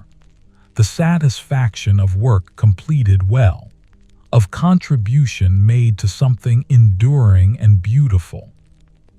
He cleaned his tools with particular care, knowing that tomorrow he would begin another capital, and the cycle would continue. Each chisel was wiped clean of limestone dust, each edge checked for damage, each tool returned to its proper place on the wall. The routine of this cleaning was as much a part of his craft as the carving itself, a way of honoring the tools and marking the boundary between one task and the next. The walk home took him through streets bathed in the golden light of late afternoon. The earlier rain had left everything looking fresher, colors more vivid, and the warm sun had dried the puddles, leaving only dark patches on the cobblestones to mark where they had been. Children were playing in a small courtyard, their voices high and excited, and Thurstan paused to watch them for a moment. Their game involved tossing a leather ball and seemed to have complex rules known only to them. At the lodging house, Godiva was in her garden, tending the herbs that had grown noticeably in the recent warm weather. She straightened when she saw him, one hand pressed to her back, and smiled. "The rain did them good," she said, gesturing at the thriving plants. "I'll have more than enough for our needs." Thurstan nodded, appreciating the bounty that careful tending and favorable weather had produced. Supper was the leek pottage Godiva had been saving, its flavors having melded and deepened over the day of sitting. It was rich and satisfying, the leeks tender and sweet, the barley providing substance. They ate together at the table, speaking little but comfortable in their shared silence. Through the window, the evening light gradually softened, turning from gold to amber to rose as the sun approached the horizon. After the meal, they sat near the open window, enjoying the mild evening air. Godiva took up her mending, but tonight she also sang softly while she worked, old songs her grandmother had taught her, melodies that spoke of seasons changing and work completed, of simple joys and quiet contentments. Her voice was not strong, but it was pleasant, and Thurstan listened with appreciation, finding the songs suited the peaceful evening perfectly. As darkness settled outside and the first stars appeared, Thurstan climbed the stairs to his chamber. The room still held warmth from the day's sunshine, and he left the window open to admit the cool night breeze. He removed his boots and outer garments, then lay down on the pallet with only a light covering. Through the window, he could see stars beginning their nightly display, their light steady and ancient. His body felt pleasantly tired, muscles relaxed after the day's completion of detailed work. His calloused hands rested on his chest, and he was aware of his heartbeat beneath them, steady and strong. The capital was finished, ready to join its companion in supporting the cathedral's rising structure. Tomorrow would bring new work, new stones to shape, and the cycle would continue. The thought brought him peace, this sense of ongoing purpose, of contribution to something larger than himself, of days spent in honest labor that would endure. Sleep arrived gently, pulling him down into its depths without resistance. His breathing slowed and deepened, becoming the rhythm of complete rest. The stars wheeled slowly across the sky, and the city settled into its nighttime quiet, and Thurstan slept peacefully. His work complete, his purpose fulfilled, carried toward morning on the gentle tide of darkness and dreams. The cathedral would continue rising, stone by stone, and his hands would continue shaping the pieces that would make it whole, and the days would unfold in their patient succession, each one bringing its own small satisfactions and quiet joys, each one part of the larger pattern of a life well lived.